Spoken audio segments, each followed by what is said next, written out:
Good evening, good evening, good evening, and welcome to the Reel McCoy. I'm your host, Meffistoe, always with me, my hetero life mate, all my feelings. Good evening to you, sir. Good evening, buddy. What is the Reel McCoy, you might ask? The Reel McCoy is very simple. Oh my God, I fucked it up again. Yes, The Reel McCoy is your weekly movie podcast where we ask you to go and watch a movie. You watch it, come back to us, and we break it down, nerd on it, geek on it, and we kind of slap it around and do like this. Anyway, Nina, Hi. this is our 73rd episode, which I fuck up every single fucking intro.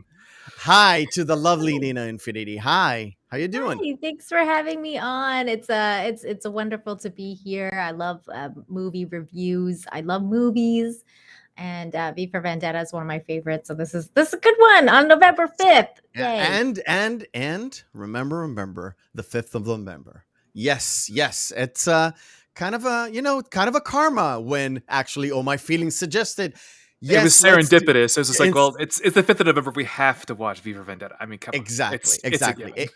Every month we kind of we like to have some sort of a theme to have for the month. So for November, we have election month, where we have a few movies that we selected that kind of involved either elections or politics, but with a different twist on it. So V for Vendetta kind of fits into that thing where we will get into all of the good stuff, the narrative, the time that it was made, the source material. But before we do that, if you want to interact with the show, you can follow me on Twitter at Meffistoe. You can follow me on Instagram. I just checked my messages there, Meffistoe79. And you can always email the show at the Reel McCoy podcast at gmail.com.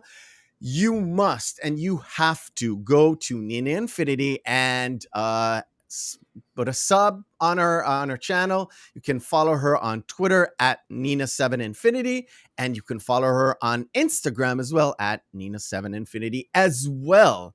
Please do that, and of course, like, share, subscribe, all that good stuff. Tell your friends. Nina, did you want to make your announcement too? Oh, yeah, please. I also have a Rumble channel. So that is also a thing, Nina Infinity on Rumble, because, everybody's going to be making this switch at some point, and I'm planning on doing that as well. I already have content on there. So, Nina Infinity on Rumble. Synced up to YouTube? Yep. Do you do exclusives as well? Yeah, I've done at least one exclusive so far there. I interviewed Eva Bartlett on there. Because we want to talk about the Ukraine, and the Ukraine's crazy. So we don't want to do that on YouTube. Yeah.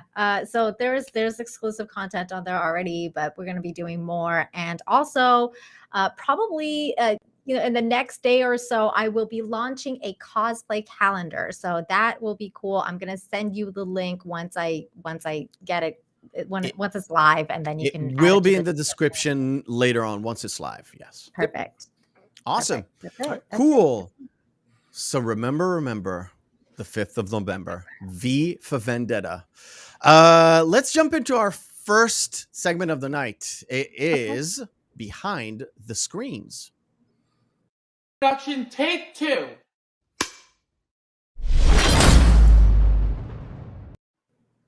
Behind the Screens is where we defer to all my feelings and we get the lowdown on everything behind the scenes. Go, buddy. Originally, Joel Silver actually acquired the rights for V for Vendetta in 1988, and he hired Hilary Hankin to write a full screenplay. Unfortunately, it included a lot of very satirical elements and a lot of actual comic bits in it that were not actually even in the graphic novel. She wanted to make it a more lighter fare, and it actually alluded to who V was from the very beginning, instead of having it this secret that inevitably unraveled itself. Oh, okay. Taking away from the giant mystique and then the real allure of it. So it never really went anywhere.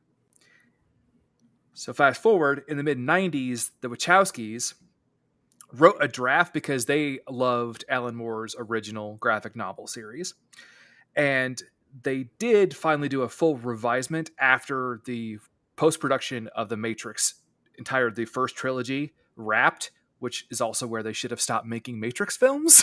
Yes. You mean before they started the trilogy? Just the one.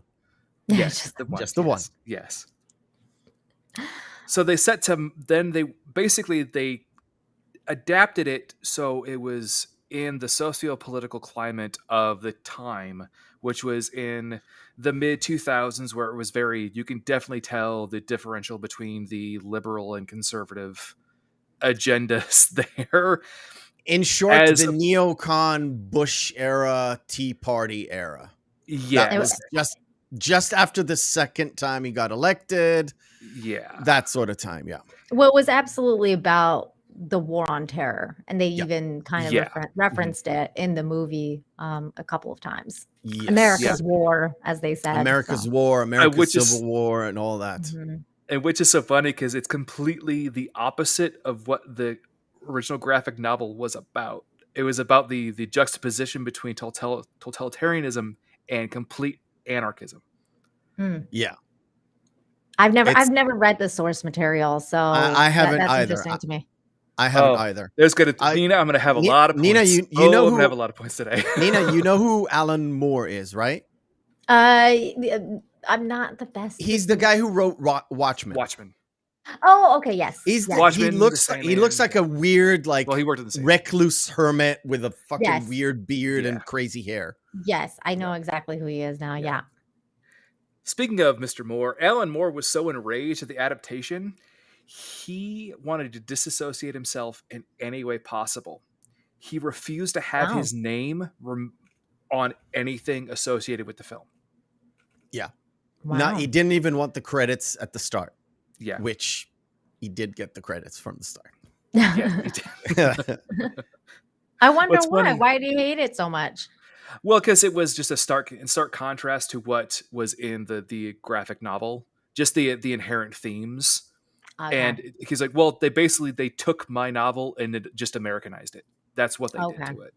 And he absolutely hated that. It's not the only movie he didn't like that was based on his work. Like, he really disliked The Watchmen, the movie. Yeah. Let alone Watchmen, the TV series. Yeah. I can't even imagine what he thought about the TV series. Oh God, let's not talk about that TV series. Yeah. No. So bad. Yeah. Keep going. Interesting stuff about some casting things.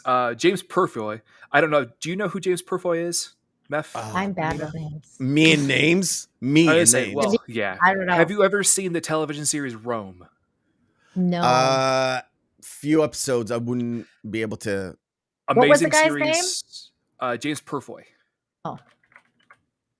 He was Mark Antony in Rome. That was his big claim at the time. Okay. All right. I just looked him up. Okay. But he initially was on set and filmed scenes up to 6 weeks into production, then dropped out. Ooh. Okay. So there were actually scenes where V is James Purfoy, but all the audio is dubbed over with Hugo Weaving. Oh, he was. You didn't say he was V. Yeah, he was V. Yeah. Okay. Yeah. I assumed that's what you meant. Yeah, I didn't. I was like, where is he going with this? Okay. He's some random guy, like in the extras. What It's really important for me to mention that, the one random guy at BNT, he was actually the security guard, and they had him drop out 6 weeks later. Well, you might have. I don't know. Maybe it was Prothero. I don't know where you were going with this. Never mind. No, that's okay. Anyway, hilarious. Well, I mean, it's funny because you can do something like that with this because he's wearing a mask the whole time. Like, you don't ever see his face. So it's pretty easy to do something like that. You don't even have to sync his mouth or anything.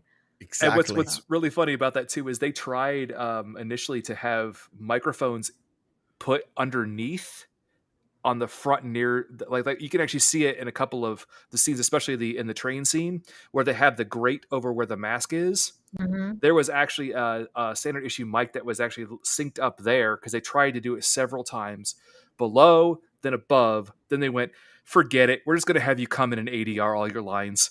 That makes sense. We're not dealing with this anymore. Yeah, let's do this. It's not going to work. So Hugo Weaving is in the suit at some point? Yeah, Okay. yeah. So there, and the director is actually noted as saying, I think I might be the only person who can tell whether or not it's James or Hugo." Oh, What? So nice. why did he quit? Was it because of Alan Moore's comments about the movie, or was it because he just didn't like it? Like, why did he quit? He had a very, very big issue with the writer at the time, and there were some lines that he was adamant about having changed, and the writer was like, "Nope, this is the script. We're going with the script because it's the Wachowskis. You can't change anything when you're on their set. Their script is Okay. Bible. That's it." Oh, all right, all right. Yeah, That makes sense. There are a lot of people who have quit working on Wachowski productions for the same exact reason. That kind of makes sense. That checks out. That checks out. Kind of makes sense. Yeah. So speaking of some other differences between the novel and the film, V is far more ruthless in the novel. He kills far more people, and anyone who's actually even moderately in his way brutally murders them. Just wow. He's very, very savage. Of course, he's an anarchist. So yeah, is it like I am vengeance as once? I'm not sure. I think he's never mind. I've heard somewhere that he actually says I am vengeance or something. Yes. In the book. He I'm said not that sure. at the I haven't beginning. read the book. He said that in the movie too. No. They've I think it's something that is in the book that they've actually wrote in when he says I'm vivacious and vengeance and vengeful, and when he goes into the spiel of the V's, it's somewhere in there. But it's in the book where he's like he's slaying people. I think it again, just read it vicariously. Kills someone and says I am vengeance somewhere in there. What's also very interesting is the fact that the concepts of racial purity was dropped completely from the antagonists. I wonder why. Because it was a big deal. What, in the book it was a big deal? Yes. Oh. Ooh. What year was the book written? I believe it was 89 or 90, 89 or 91. I always mix up those 2 years. Okay. Because he did a re-release of Watchmen around that time too. Okay. So, also Gordon, our favorite Stephen Fry, was not a homosexual in the book. He was actually the lover of Evie. Oh. They were actually. That's different. Yeah. See, this is why we're not gonna agree on some stuff here, because first of all, Stephen Fry took his own being gay, kind of they've wrote that in or something. I don't know how. I mean, they had to, but it kind of fits with his spiel, with his real life persona of trying to preserve things as well. He's a collector of sorts. He's more of a tech collector rather than pop culture collector. So they've wrapped that all in. I don't know if they just cast him because he's like that, or it was just a match made in heaven. Well, serendipitous, yeah. But, sorry, Nina, go ahead. Oh no, it's interesting to me because I haven't watched this movie in a long time. Like, it's been years since I had watched it. And I kind of like forgot about some of this kind of stuff. And like, but when I watched it originally, I was a huge fan of the Wachowskis because I was The Matrix is my favorite movie of all time. The first one. And I was a huge fan. So I would watch like whatever they would make. I'd be like, I'm there, but I never really thought about the movie at the time, like that it was woke or that it was different from the source material, because I didn't even know it was based on the source material at the time. I didn't really think about that kind of stuff back then. So, but now when I was rewatching it, I was kind of like, whoa, there's like two separate stories of like, homosexuality and the idea of them like not being accepted in society and blah blah blah. And I mean, I feel like even in the 90s, I mean, they were accepted in society. It just felt a little off like then, Yes. Yeah. But you have to realize something. it's written at a time where I'm guessing the Wachowskis were one of them was about to transition as well. I think so, yeah. Plus, they were coming from a liberal standpoint. I'm not sure they were like crazy liberal, just a left-leaning kind of point of view where what you see in the news is George Bush, the neocons, the Tea Party, where they're perceived as gay bashers, gay haters.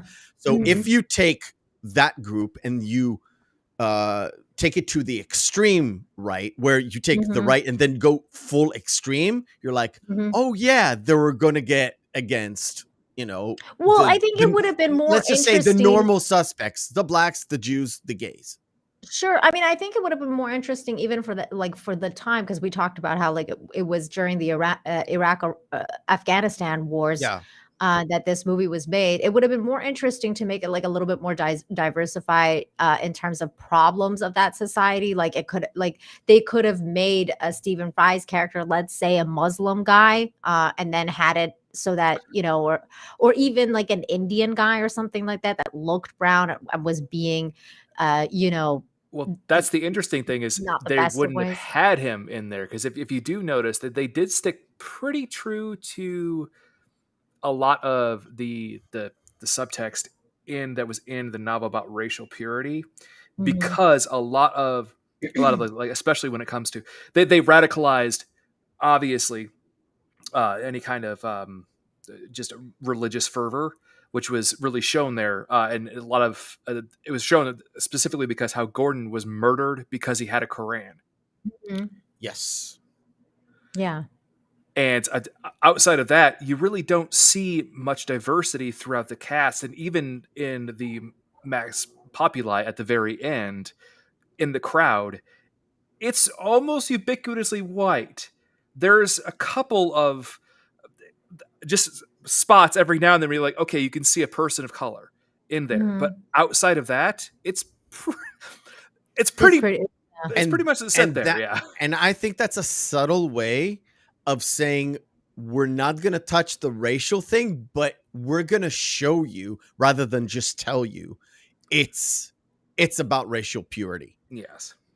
Oh, by the way, I enjoy showing, not telling.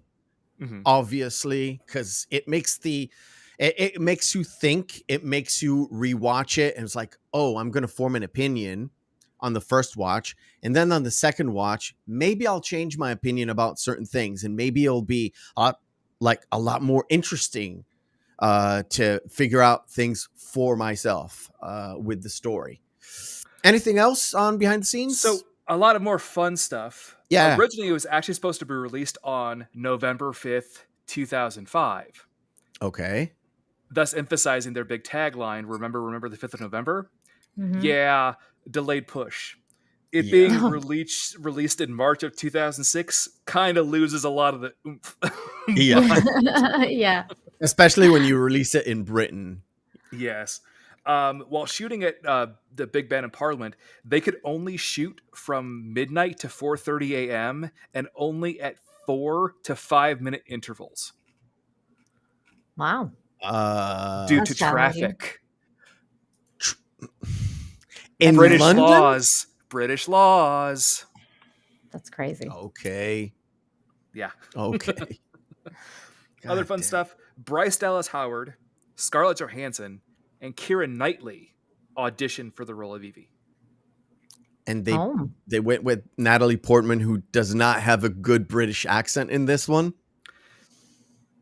I would say her Brighton accent isn't that bad. It could be better, but it's not that bad. I mean, we've seen worse. Yes. Have we? Yes, we have. I'm like, have we? Oh, we have. Not from her, but we have. We've seen ones where. Sorry, go ahead. No. You go ahead. Go ahead. We've seen actors where they have so I have an accent. No, I don't. Now I have an accent again. Yeah. I know what you mean. No, it's funny because I think I had such blinders on back then when I first watched it, because I didn't notice at all any flaws like this, but now that I'm so much more critical, when I was watching it last night, I was like, oh my God, her accent's terrible. It was I was like, holy cow! Like, why couldn't they just cast a British person for this role? Like, it's not like they have short of British actors. Yeah, she's there, but she needs that extra half step. Yeah. Extra half step. Yeah.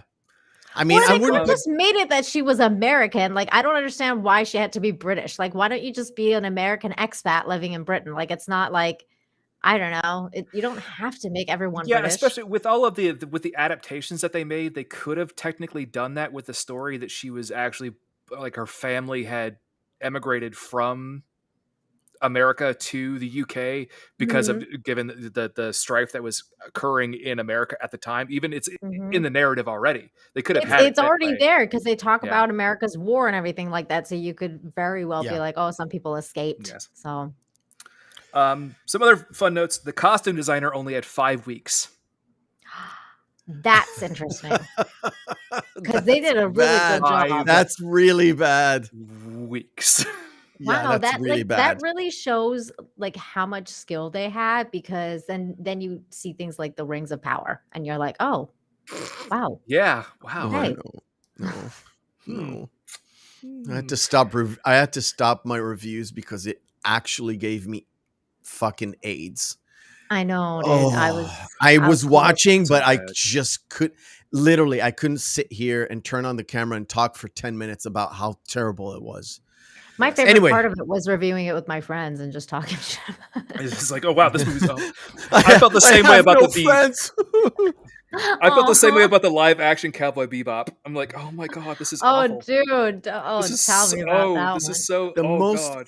Dude, egregious. Because of you, the most fun I had early on at the start of the channel is literally doing reaction videos, which I hate, but watching Cowboy Bebop once in Japanese and once in English, and just enjoying the show. It was just fun just sitting here enjoying the show. Never watched the live version one. It's so bad. Haven't touched I know it. It's totally off topic, but since you watched Cowboy Bebop, now you should watch Samurai Champloo, because that's already on the list. First thing on the list. Perfect, because I'm going to be reviewing that very soon with Literature Devil, and then you guys can join us in the chat. That's a fantastic series, and Yoko Kanno and did all the music again. Like, she did all the music. I had never watched it, and so until very recently, I'm remedying that, and I'm on like episode 15 right now, so it's very good. You're gonna love to catch the up ending. on that. The ending is it's a very Bebop ending where it's like. No.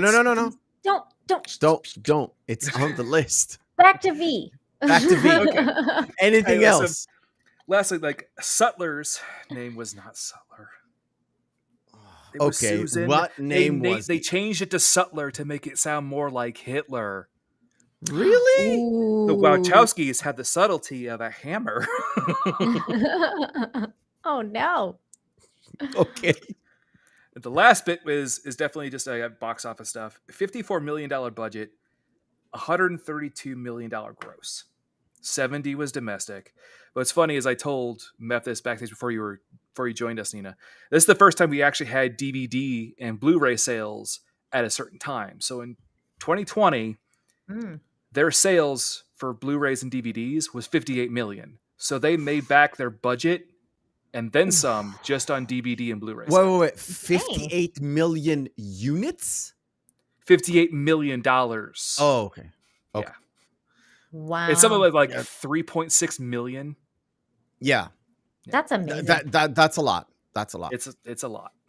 Yeah. Cool. So let's dive into the actual movie with kind of the beginning.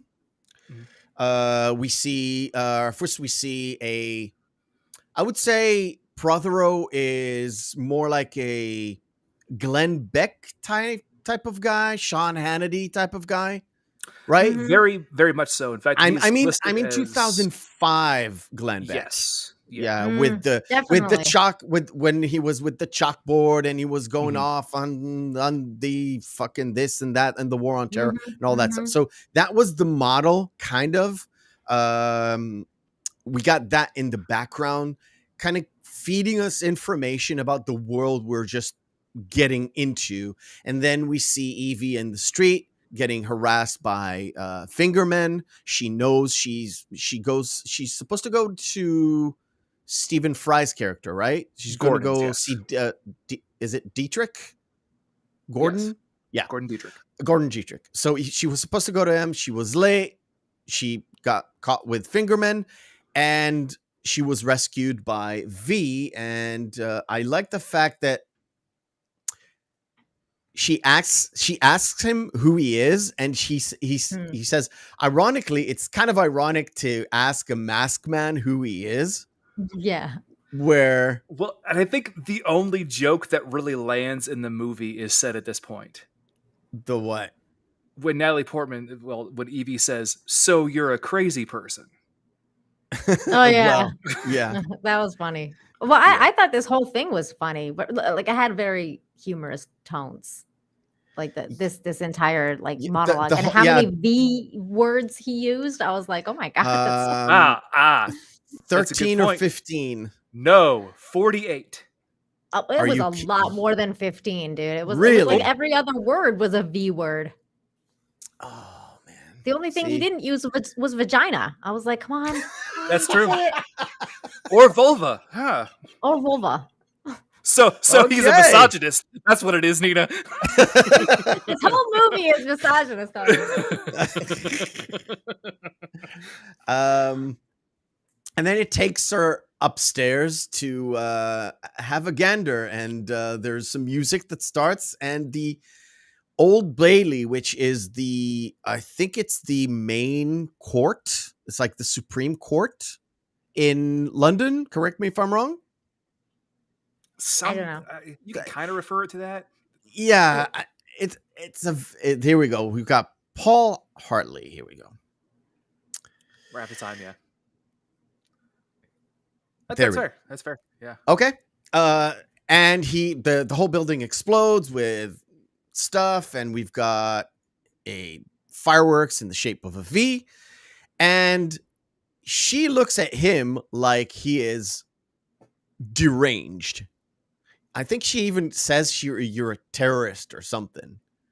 And I mean, it's fair. I mean, he was like, just like I was just like doing the orchestra. He was going great. By the way, that bit first is the strings and hear the brass. Hear the brass. The 1811 or 1812. 1812 overture. Overture. Yeah. It's like the written for the battle after the win in the Battle of Waterloo or something like that. One of my favorite classical pieces of all time, regardless of the movie or not. It's just agreed. Great. Mm-hmm. I will note this part again, because like watching this movie back, like, you know, rewatching it after everything we've been through since 2020.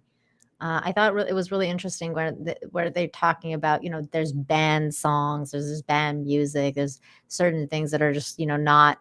They're on the list and you can't use them or whatever. And that was one of the songs that was banned. He banned it afterwards. He was like, but put that on the list. I never want to hear it again. And that was interesting to me because when you live in a world, you think to yourself that kind of thing will never happen. Like you think to yourself, oh, that's stuff of fiction. Like that, they're never going to ban music or they're not going to ban this and that.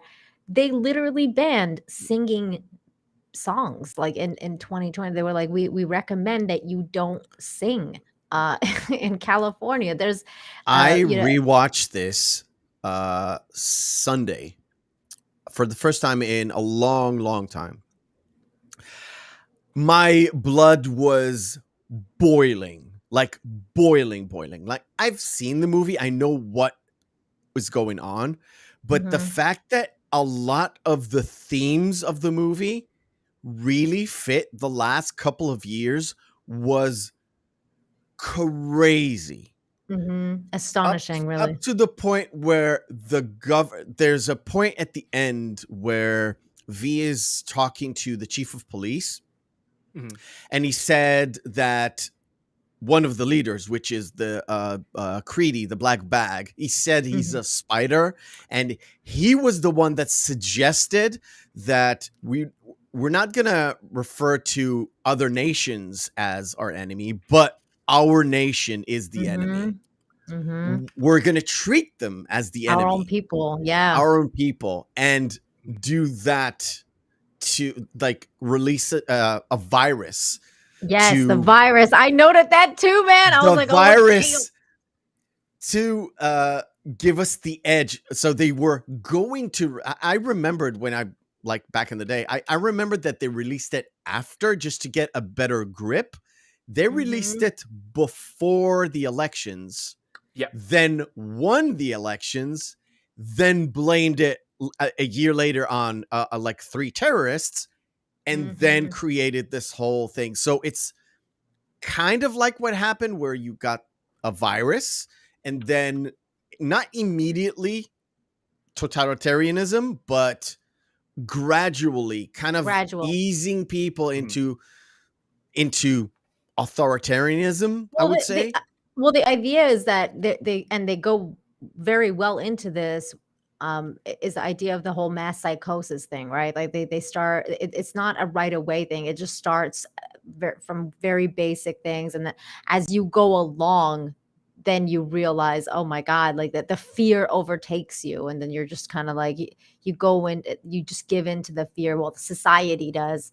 And the mass psychosis takes over, and then you're fucked.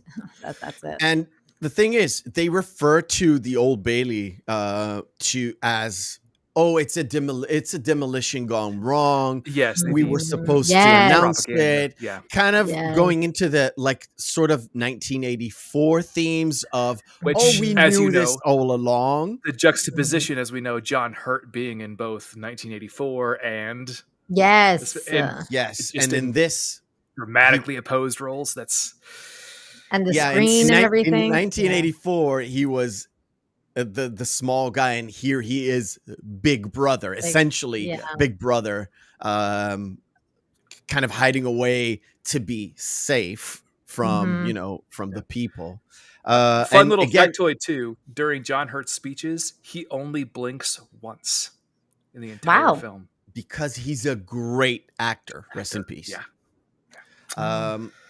Even the fact that when there's a point, there we go. I got it. There's a point where Evie is kind of listening to the news, and her coworker kind of mentioned, "Oh, such a shame." It's like you can see her already indoctrinated into this, while Evie, because she witnessed the destruction, she knows what was going on. She's essentially red-pilled, I guess. Well, her coworker is already it's one of the first signs, Nina. Yeah, to that point, she's the one already asking the questions. Like that doesn't make any sense. Why would her coworker saw it too?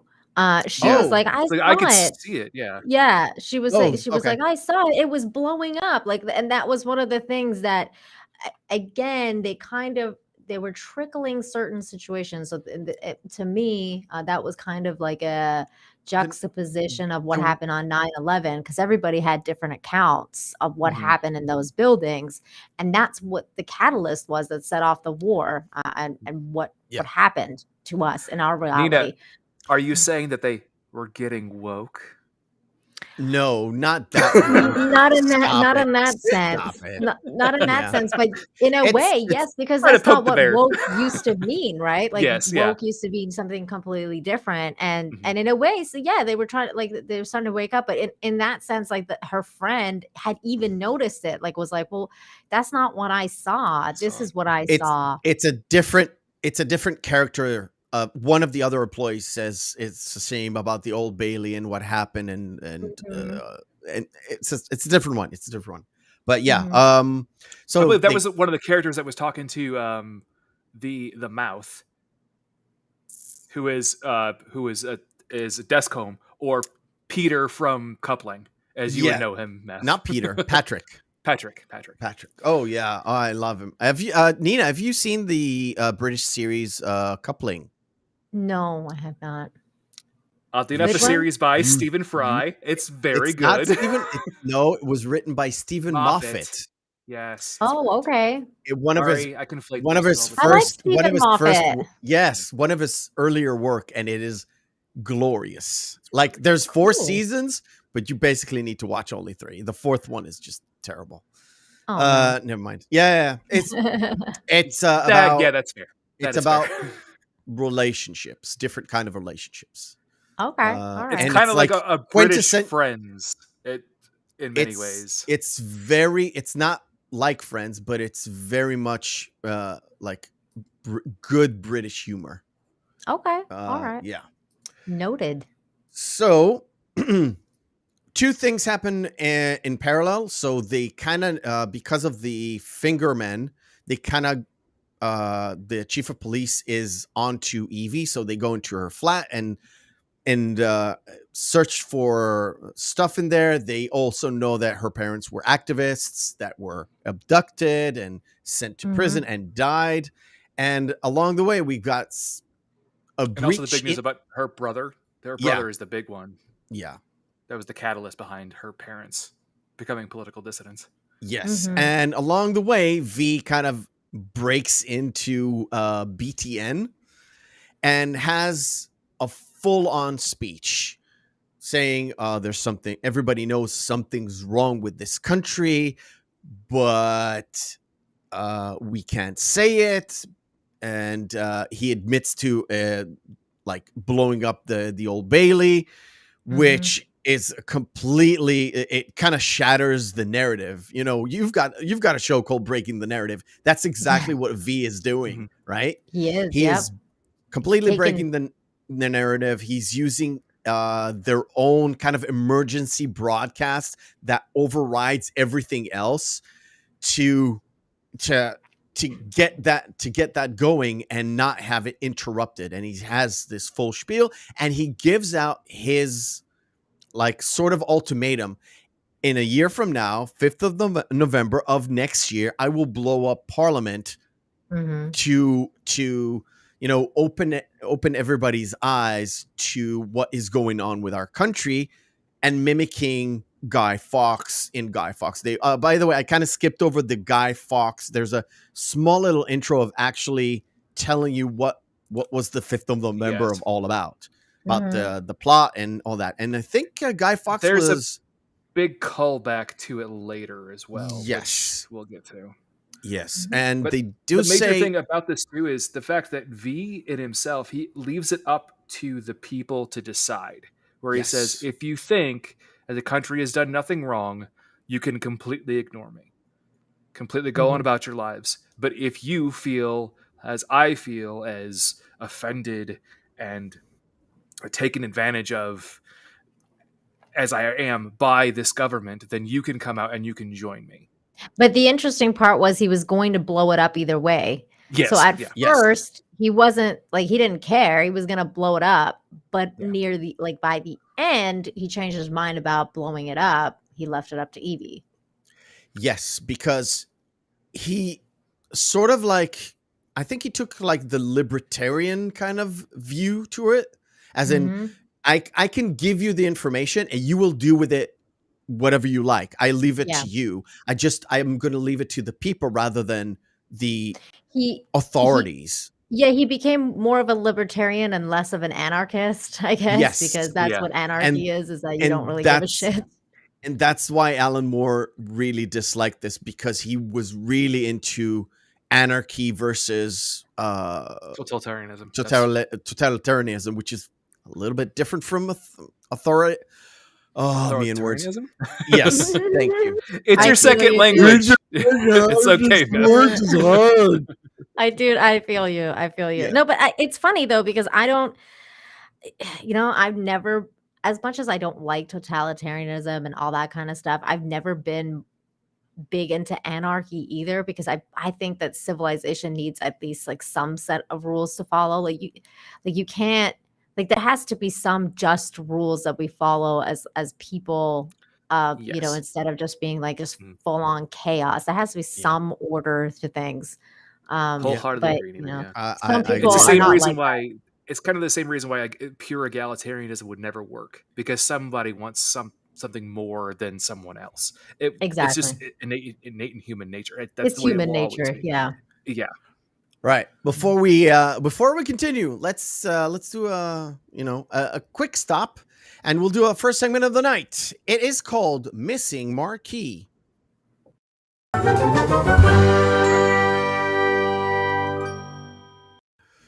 Missing Marquee for the uninitiated and for Nina is we take 10 posters of movies, have their text written off, we display them, and Nina will have to guess which movie this is. And of course, chat participation is most welcome. You have about 20 to 25 seconds for, on the chat. God, I'm going to fail. Don't worry. There's always somebody worse than you. Here we go. Yes. 10 posters. Very true. Let's go.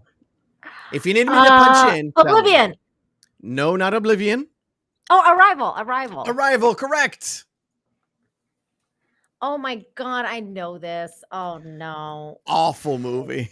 God. So bad. It's so bad. I cannot. There's no way that I'm going to remember this movie's name right now. Oh. I'm going to give you hints. So Christian Slater, John Travolta. It's about a nuclear bomb that went missing. I have no idea. There's no way I'm going to know this one. Can I say skip? No, you can't say skip, but you can wait for chat. Okay. Here we go. Paul's got it. Paul's got it. It is, of course, Broken Arrow. Oh my God. Totally forgot. Oh. Casino. We don't start with me. Casino, correct. Yes. So, Nina, whenever I see that, I always have to say the one line from that. Because I love it. Yeah. Meth? You motherfucker, you! Oh, man, I want to watch Casino again. That's a good movie. Okay, wait. We reviewed it. It was so much fun. I don't know what this movie is. Oh, my God. Steve Carell. I've seen this movie once. It's not and good. I don't like him in the role, and I really don't like Tina Fey. I mean, she's funny and all, but that role was like, I don't know. No bueno. There's some like funny moments in it, but it's mostly the accompany cast that does the funny moments. Can I get a hint? Like, I know this movie, but they're going out when you and your husband are having a date night. Here we go. Date night. Biffer's got it. Biffer. Oh, welcome back, Biffer. Welcome back, Biffer. Welcome back. Wait, where's that chat at? Is that the YouTube chat? Yeah. YouTube chat. Yes. Oh, okay, cool. Okay, perfect. I have it as like restreams chat. Okay, cool. Okay, wait. What is this? Oh no, I don't know what this is. I'll punch in a Just look at it. Look at the little hands. Oh my God. Wait, is that what? Fuck, I don't know what this Chat has got you beat. Oh my God. I was gonna say Gremlins. Why was I thinking leprechauns? I was like, that's not the word. Like, that is not the word you're looking for. Oh shit, I know this movie. Something Dawn. Not Dawn. No. Oh God. Is that with Whoopi Goldberg? It is Whoopi Goldberg, yes. Yeah. God, I know this already got it. It's the color in the background. It's the color of the poster. It is the color purple. Duh. God off. God damn it. I'm like, that's Violet. No, I'm joking. Oh, this is Exorcist. Yeah. The Exorcist, correct. The Good, Bad, and the Ugly. Correct. Truman Show. I don't know what the hell that is. Nina. I know. The same person who wrote V for Vendetta wrote this. And we talked about it earlier. Yes. Oh no. Oh shit. No, I'm on the spot. It is Watchmen. Oh God. Okay. You know how many posters Watchmen has that have no text? It's ridiculous. It's like 12, 13 different posters. The most well-known one is the background is like a street with the smiley and face the pin with a little blood splatter, speckle of blood. Yeah. That's the most well-known one. You know, I've never seen that movie. You I should. watch it. Yeah, It's really, really good. It's really. I good. would. How did I recommend do in this It's game? about superheroes, but it's not about superheroes. It's really, really good. I think you did okay, game? Nina. Just don't worry, because there have been some guests on there where we didn't have chat come in. Biffer, who knows just every single movie ever, who we haven't seen in ages, just decides to show up today, and he's like, "Yep, yeah, I got like 4 or 5 in a row. I got like 3 or 4 in a row. That was good. Don't sweat it. We had a few ones. We had a couple ones where and twos. we had to sit there for about like 2.5 minutes, where it's like, okay, I'm just gonna have to tell him what it is now. Oh my god! There was a couple too that I knew the movie, and I was just like, my brain was just not working. But oh well, it's okay. That's fine. Now I'm gonna jump a little forward. So during the whole scuffle in the TV newsroom or the BTN, Evie gets hit on the head, and he decides to include her in the show. Let's just say that. Include her in his plot and just whisk her away, because he knew that if he would have left her there, they would have just picked her up and just send her to some sort of a facility, which we had some sort of an example to later on, even though it was kind of fake. And here I'd like to mention also the character of the police chief. I really like him. And also I think he's a really good actor. Stephen Ray, yeah. And I think this time around I actually identified with his character the most. Out of because usually so much the same. Back in the day, I was more towards Evie, but now I feel like I'm more closer to his character than anybody else's. And I loved how he was just kind of going through all the motions and trying to understand what the truth is, even though it's like the ugliest kind of truth that you could ever imagine being. And then you're like, oh my God, but I still have to look at it. It's still the truth. And it's very, he did a really good job. And that scene where Evie's like, when he goes over when V is standing over Evie, and he's saying, and the police officer's looking at that, and he's going, he's deciding if he's gonna take her or not. And and I love the fact that they talked about that human aspect, as if, because they were thinking like, this guy's not human, like there's no way that anyone could do the things he does unless they're human. And he's like, oh, I guess he is human, like there's a part of him that is human.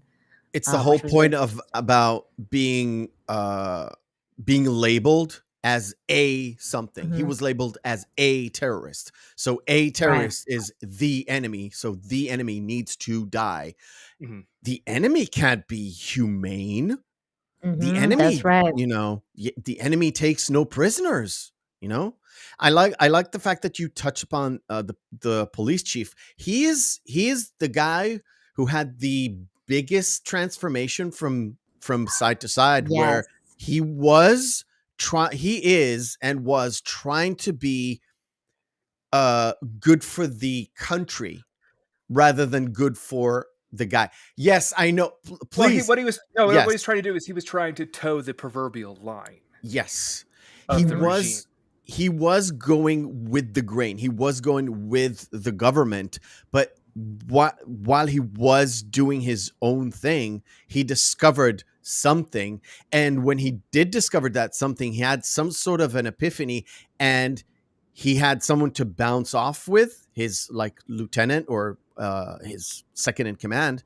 And he was like, if you knew something, he actually said it, but if you knew something that the government did, would you want to know? Would you want to know? If you and tell everybody else. I think that the more interesting part of that, though, is at the beginning, like at the very, very beginning, when they introduce his character, that he kind of like, as he's listening to the chancellor, like the chancellor telling him this and that and the other guys are like, yeah, like whatever. And then he's just kind of sitting there like, ugh, like, he's sitting there thinking, I hate this. Like, I hate you. And like, you could kind of tell in his eyes that even though he was towing the line, he wasn't towing the line because he was a willing participant. He was towing the line because he had no other choice. Like, it was like, okay, I'm here now, and I'm doing what I have to do to survive, really. Because the fear and the mass hysteria and everything like that has also affected him his entire life, probably, right? So, but it was interesting to me that he was not a willing participant from the beginning. At least it didn't seem like that to me. There was a point where he was face to face with Creedy in some sort of an arrest, and Creedy was like, "Oh, your mom was Irish, right?" Yep. It's such a shame what happened to Ireland and the St. Mary's virus, wasn't it? Well, and he was like, "Oh, I hate you, he brings up Creedy." the point where Creedy says, Finch straight up asks Creedy, "Am I being monitored now?" Yeah, it's like, I've been a loyal party member for how many years? And 28 years or something. 28 years. Yeah. It was, and that was the interesting part, because it was like he was seeing this gradual kind of like mistrust in him, even though he had put in so much time, and he was noticing that even though like it's his job to figure out who's this guy's identity, right? But as he's doing this job to figure out who this guy's identity is, all the questions he's asking are no questions, because it points all to this one direction, and the past is always connected to the future. And they're like, stop questioning the past, man. Just focus on this thing. And it's like, well, they're thing that I'm trying to do is they're connected. That's literally like my job. It's literally like, Anita, it's opening up that proverbial can of worms. What it was, it's just like, as soon as it does, it's everything that's out there. Yeah, and then now he's starting to think, like, he's like, oh, now I'm the wrong think guy. Now I'm starting to ask the wrong questions. So this guy's like, oh, it's such a shame that you're Irish or whatever. It's such a shame. This and he even asked that guy. He was like, so that other guy's loyalty is better than mine, like because mine is in question now, and so I thought that was really interesting how his character was starting to see it all leads to this point where it's actually earlier in the movie.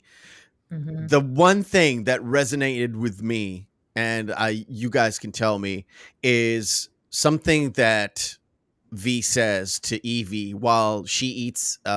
He doesn't call it a toad in a hole, but it's a toad in a hole. It's an egg in the middle of a bread. Yeah. Anyway, he says, people shouldn't fear their governments. Governments should fear their people. It's such a big line, and my feelings. Is this line in the original script? Yes. It's in the original novel, yeah. It felt that way. Now, this is not the first time I've heard that line before.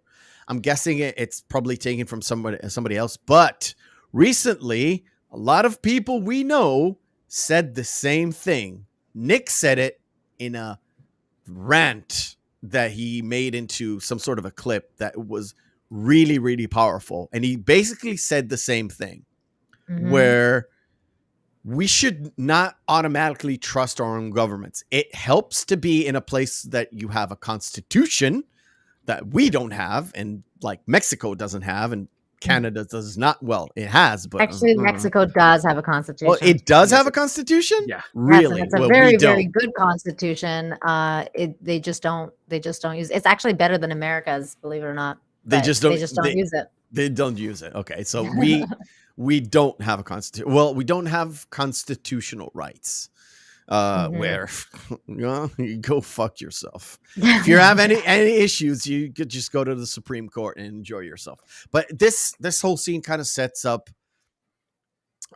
V asking a very simple question. It's not here. It's a little bit later. This is just before he offs Prothero. But he does talk to Evie and kind of tells her where he's coming from leading up to that particular sentence. So this is, I can show this. I can show this. The whole thing about the guy who is, like I said, modeled over Glenn Beck or Hannity or those guys, where he is, you can tell he is so vain. he has himself around his fucking shower. I know. What a narcissist. It's so bad. This guy is so evil and so narcissistic. It's insane. And what's funny too is one thing just real quick about the BTN, how they fake the death of V using their own internal propaganda machine, saying that like, oh, one of the accident people that they put the mask on that they shot, like, oh, see, we got him. He's dead. We don't have to worry about that. To clarify, one of the people that V put the mask on. V's the one that gave the masks to them to wear as a distraction tool.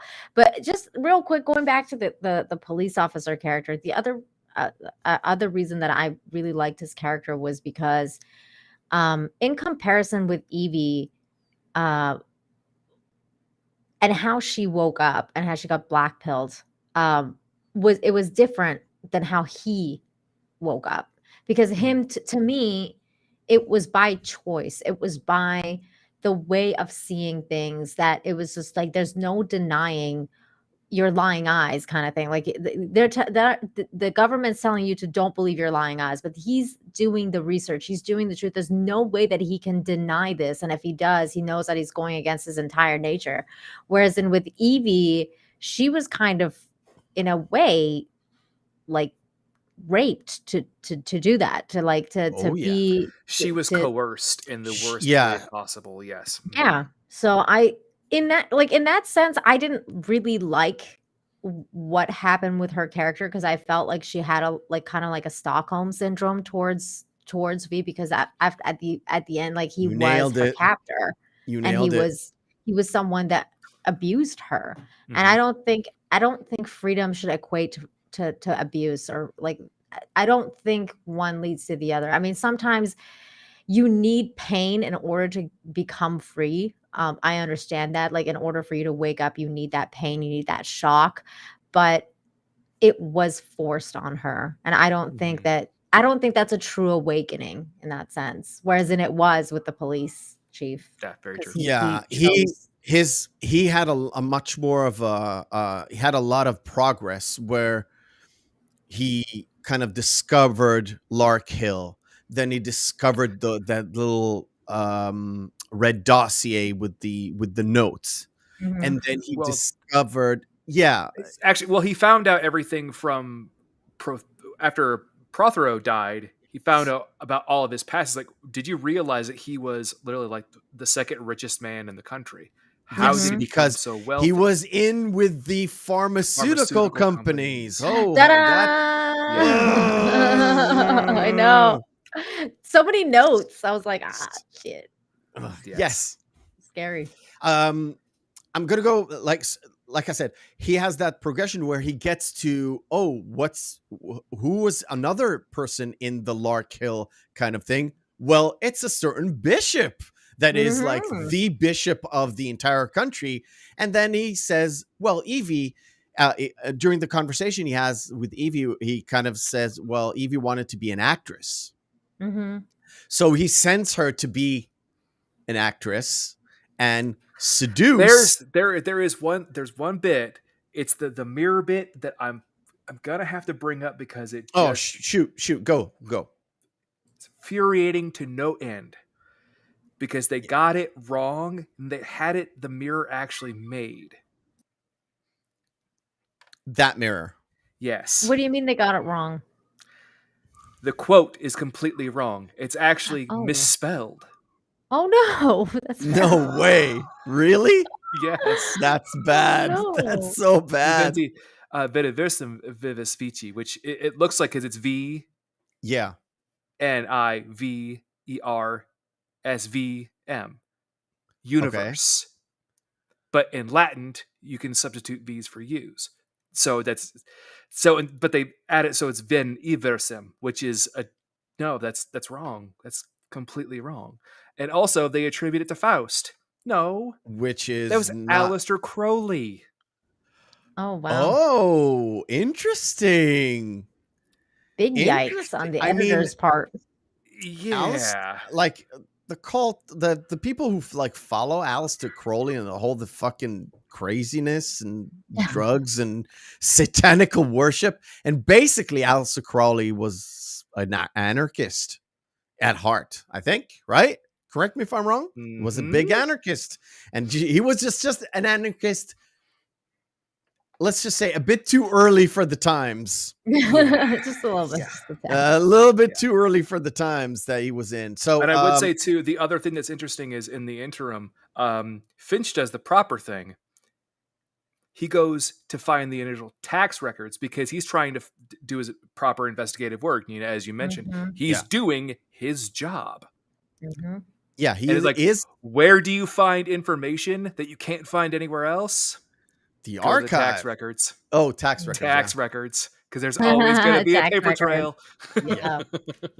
So yeah, it was cool. In the scene where Evie goes to seduce the bishop, she literally tells him the truth, but he's like, "Oh, this is a fun little game." It's like, you fucking creep. It was so creepy, but like just to backtrack a little bit, before Evie just like went right. And I thought this was really interesting because she was kind of like in denial about what was happening. Like she was like kind of like, oh, I don't, this guy's a psycho. Like, what are you, a weirdo? Like you're weird. You're living underground, like by yourself. Now you're gonna keep me here for a year, blah, blah, blah. And then all of a sudden she's like, if I can do anything to help, let me know. And I was just like, are you really understanding what you're volunteering for, lady? Because this guy is literally talking about blowing things up and killing people. And so at that point, she was just kind of like, I'm gonna help, like, I'll help you, let me know. And then I was like, what the fuck? And then that was her plan, was to get away from him, to be like, okay, I'm gonna help you, but I'm not really gonna help you. I'm gonna backstab your ass and tell this guy that you're gonna come kill him. So I thought that was interesting on her part, but also like kind of naive of V to think that after she questioned him like that. I don't think it was that naive. I think he let her go because he knew she might run away. You think so? Yeah, I think so. If you take out Evie from the plan, it doesn't really change the plan. So her telling the bishop about what the plan is and then disappearing, even if he doesn't bring her back, it doesn't really matter. Well, the plan changes because she's the one that unlocked the door for him to get in. So that's the thing. So if she's not there, he would have had to have somebody else do it. And I don't know if he would have had access to anybody else. You can always pay a prostitute to do that role. It's not that difficult. True. Yeah. It's not that difficult. He would have just have access. In terms of like story fidelity, she's not necessarily supposed to be there, but she's been used with an idea of she can run away because she does have freedom because she knows the consequence of being out there. The fact that she goes the next thing is going to Gordon Dietrich, to Stephen Fry's character, because she knows he is either into her or that sort of thing. But when she does go, she finds out the actual truth, where she goes in, she talks to him, and he kind of reveals the fact that, by the way, you can hide here. And you know why we were supposed to meet that night that you were late at. And why am I always being seen in the company of ladies? Because the people who know I'm supposed to keep. Yeah, I'm supposed to keep company with beautiful young women. Because that's what closeted gay men do. Now, that's right. Can you see the fact that they were previously sleeping together? How that actually makes a hell of a lot more sense. Why Evie went to Gordon? Yeah, yes. In the novel. Yeah, but in the novel he wasn't in closet gay though, right? Or was he? No. Okay, no, he wasn't. Okay. But yeah, and it's interesting though that, like, oh my god, by the way, that old dude, I mean, great actor. The great actor. The bishop? Yeah. Great actor, because I fucking hated that guy. I was like, yeah, kill that guy, son of a bitch. And he's like, when that guy was like, oh, like, you're gonna have to decide if she's young enough for you. I was like, oh, Like, there's You. they're talking about like the freaking, And when really he hard walks, By the way- like, who could have ever denied your beauty? Mea culpa. Mea God. culpa. Like, by the way, ew. I've actually met Natalie Portman when she was here. I was like doing security job at a restaurant, and she was there. And first of all, she is yay high. Oh, she's itty bitty. Oh, yeah, She she's is tiny. a tiny little woman. I don't know. She looks exactly the same. Was she nice? Oh, she's nice. She was very nice. Aw, She left that's a nice. big tip. Ooh, Big tip. nice. Good for her. And I don't mean her handlers left a tip. She left a tip because I left with a bill in my pocket. And I was Wow, just that's awesome. I was just doing security work. So that's great. People change though. I've heard she's a really nice woman. Like, I've never really heard anything bad about her in terms of like her personality and like her character. She was from what I saw, her interactions with like the staff and with me, she's a pretty decent human being. So Gordon he shows her the Quran. He shows her I like the fact that there's the picture of the Queen with Sutler's face, kind of mirroring. I think it's a Sex Pistols poster of the Queen with like Sex Pistols, right? If I'm not mistaken, the original I don't know. one. Yeah, I don't know what band I can look for it right now. But I've seen that cover. I know you were talking about. I like the hit, like the black sun thing, like the Nazi symbol. That was like the flag of the Nazi. Oh, the symbol, Britain, the Britain amalgamated into. Yeah, like I was like, what the is that? Like, like just what, like, because that was like the first thing that they showed was the flag of the Nazi symbol and everything. I was like, oh, now you've got me questioning myself, Meph. I don't know. What do you want I don't me know to if it was Sex Pistols or was it the Clash? It no. You know what? I will look for it and I will let's see. So the next person to be assassinated is the doctor. Meanwhile, by the way, we do have that little side story where the origins of Lock Hill. By the way, put up hand up on your cameraman because you're all blurry. Nope. Oh, there it goes. There you go. You're back. Autofocus.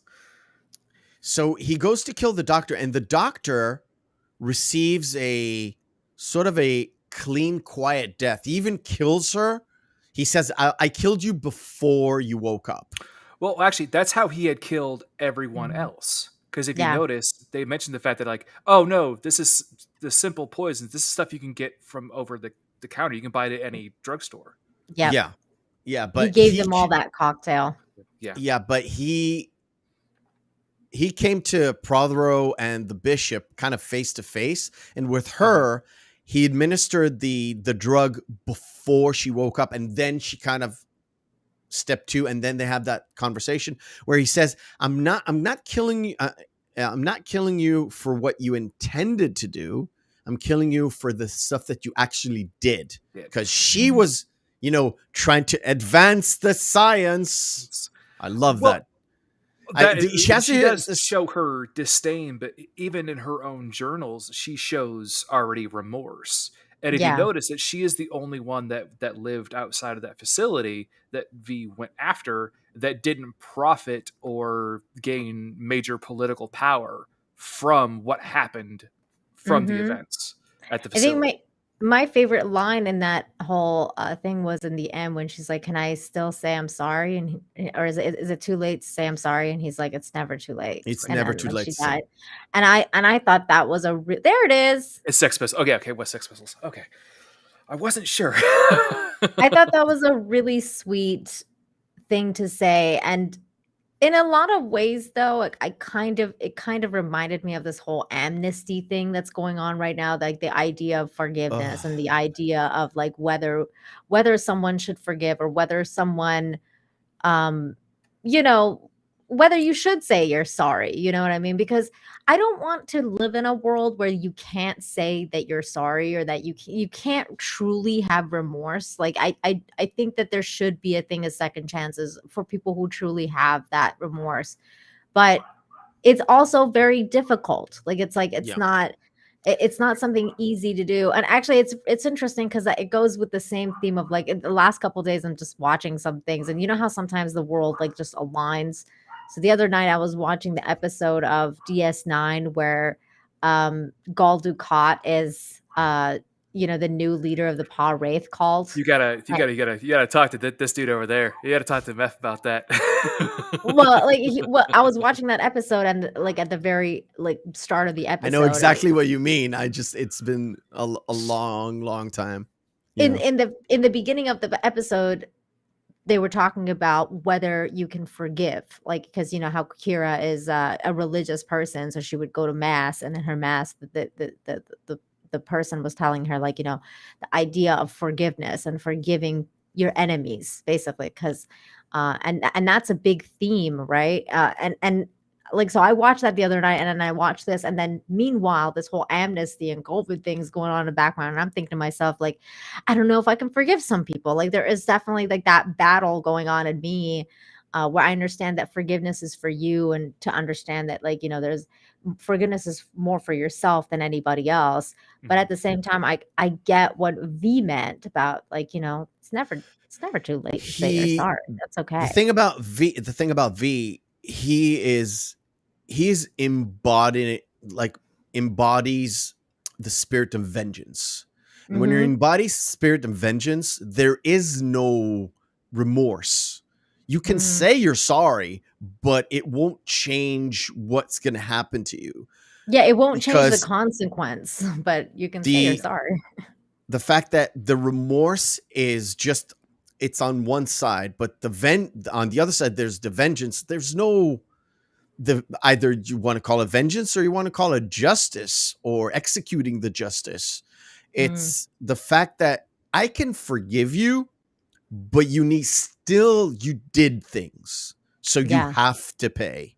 That's where V comes from, where, like, you would say normal run-of-the-mill people going through things, having that sort of, maybe because of fear that happened to them, when they kind of being awake or snapping out of their fear and having their confidence is like, yeah, I messed up.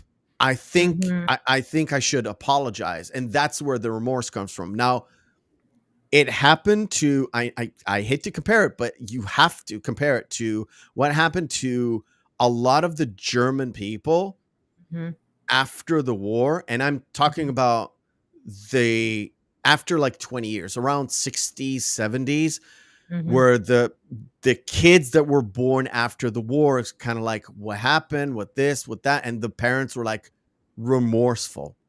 Yeah. How could you ever let this happen? How could you? How could you let this happen? Why?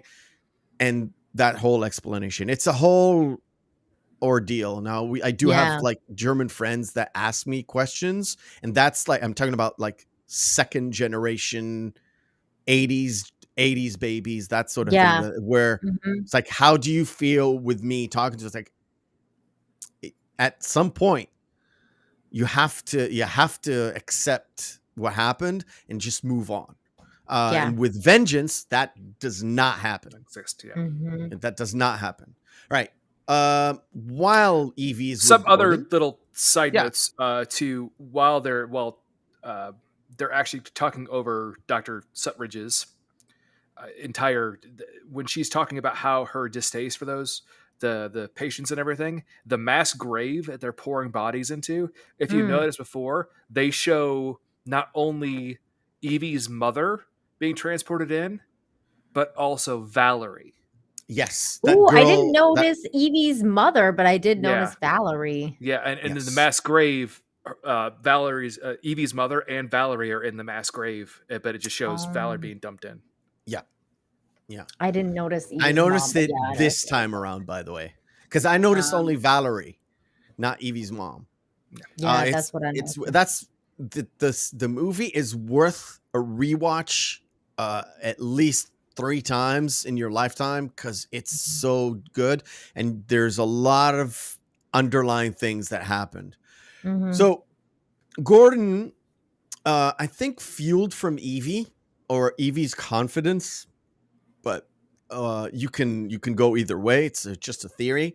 He actually goes against the grain and he actually puts Sutler in it, not like the fake Sutler, in his show and mocking him. I don't think it was Evie. I think it was V, because at that time Evie hadn't done anything. Evie had rejected it. She told him about it, I guess.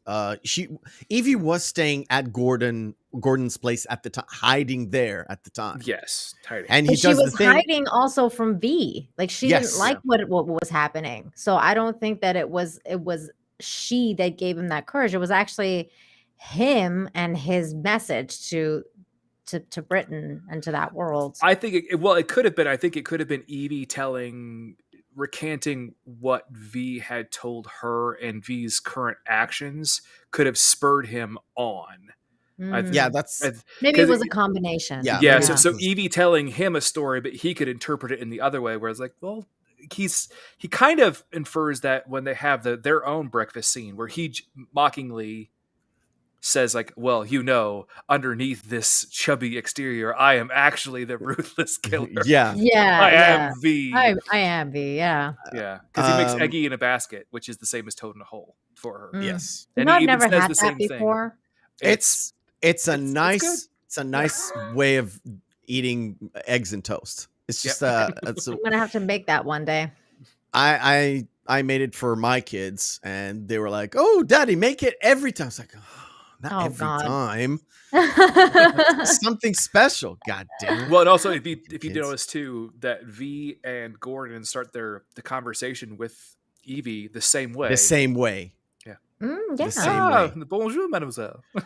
Yeah. The thing is, once Evie sees the thing and she's like, Gordon, you're gonna be like black bagged, and he's like, don't worry, I'm gonna get reprimanded, I'm gonna have to go on this I'll do a charity event, apology tour. Do apology tour, no big deal. And he gets black bagged. She actually runs away and we're led to believe she gets black bagged as well. And a little small caveat there. Yeah, Stephen Fry said Stephen Fry was actually ecstatic over the pay. Like, I get to be brutally murdered in a movie for a change. Oh my God, that's funny. Okay. Yeah, and that I love the juxtapose, like the scene of her. I mean, I hated the scene because it sucks. Like he's getting black bagged, but I loved how the way that they shot it and how she was in the same position that she was in as a little girl watching her parents mirroring. Black bagged. It was mirroring her childhood. Yeah. And then it's because she was still in denial about what was really happening. Like that the fact that she would go and try and warn that preacher, it's like, no, girl, you're on the wrong side. Like you're not, these people hate you. They'll kill you. And they killed your parents. And I think at that point she kind of started to finally realize what's at stake, And now we come to the lengthy torture scene where I think they let Hugo Weaving kind of shed his thing, because you could definitely tell. It's Hugo Weaving. Dude, this is like Smith. It's Agent Smith, you guys. Come on, Agent Smith. And he has the same kind of tone of voice when he's talking to her. And it's like, what's give funny me some more Hugo. Give me. Natalie Portman actually said she looked forward to having her haircut. Yeah, she was when they shot the. She's happy with it. When they shot the buzz cut scene, she was actually there, and I think in one of the interviews somebody asked her, "Well, how was it?" And she was like, "Well, I didn't really mind cutting my hair. It was hard for me to find something sad to concentrate on, to cry, because I really didn't mind having my hair cut." Yeah, because Natalie Portman's actually, like, from what I remember anyway, I mean, you can correct me if I'm wrong, but she's Jewish, so her parents are Israeli. Yeah, she's Jewish, but her parents are Israeli, and she knows Hebrew. I think she knows even Arabic. She speaks she speaks like 4 or 5 languages. Yeah, 4 or 5 languages. Woman, yes. I remember I remember when she got married to but basically I believe they had an Orthodox wedding, and it was and in that religion you have to, like, women have to cut off their hair, they have to shave their head, and they wear wigs. So she was used to that already. If you're Orthodox, yes, you basically have two options: either shave your hair or wear a headdress. Most Orthodox women do shave their hair and have a wig, and they alternate between a wig and a like a head cover. It's not like a full hijab thing. It's just a coverall. It looks like yeah. But I remember I saw a documentary with her where she was talking about that. Like she was talking about how she might have for her wedding and everything. Might have did just a traditional Jewish wedding, which you have to go through the rituals. But if you're like secular, it's just going through the motions. It's not a big issue. I don't think she's doing it all the time, but yeah, I remember that she was doing that though for her, like for her religion. If she did it for a wedding, then it's just a plus. Like I said, when they shot the scene, she said it was hard for her to find something sad because she's method, to make her cry. That's interesting. I mean, I'm like I don't want to say I wonder what she thought about it because like who cares, right? But she acted very well. Yeah, it was, but she acted very well. Like it was like really, I mean, that was probably her strongest performance in the movie was at that, like at those points. Because as we talked about it earlier, like her accent wasn't the best and everything like that. Like those weren't her strength. That was her strength. And that came through. Well, what's kind of odd later, it's kind of jumping ahead, but we can jump back. Even the first says, "You did this to me. You cut my hair." That was her first thing. Not that you literally nearly drowned me multiple times. Yeah, but women don't care about that. Hair. No, women don't care about drowning. That. We care about our hair. Yeah. Oh yeah. We care about our hair. We don't care about getting drowned.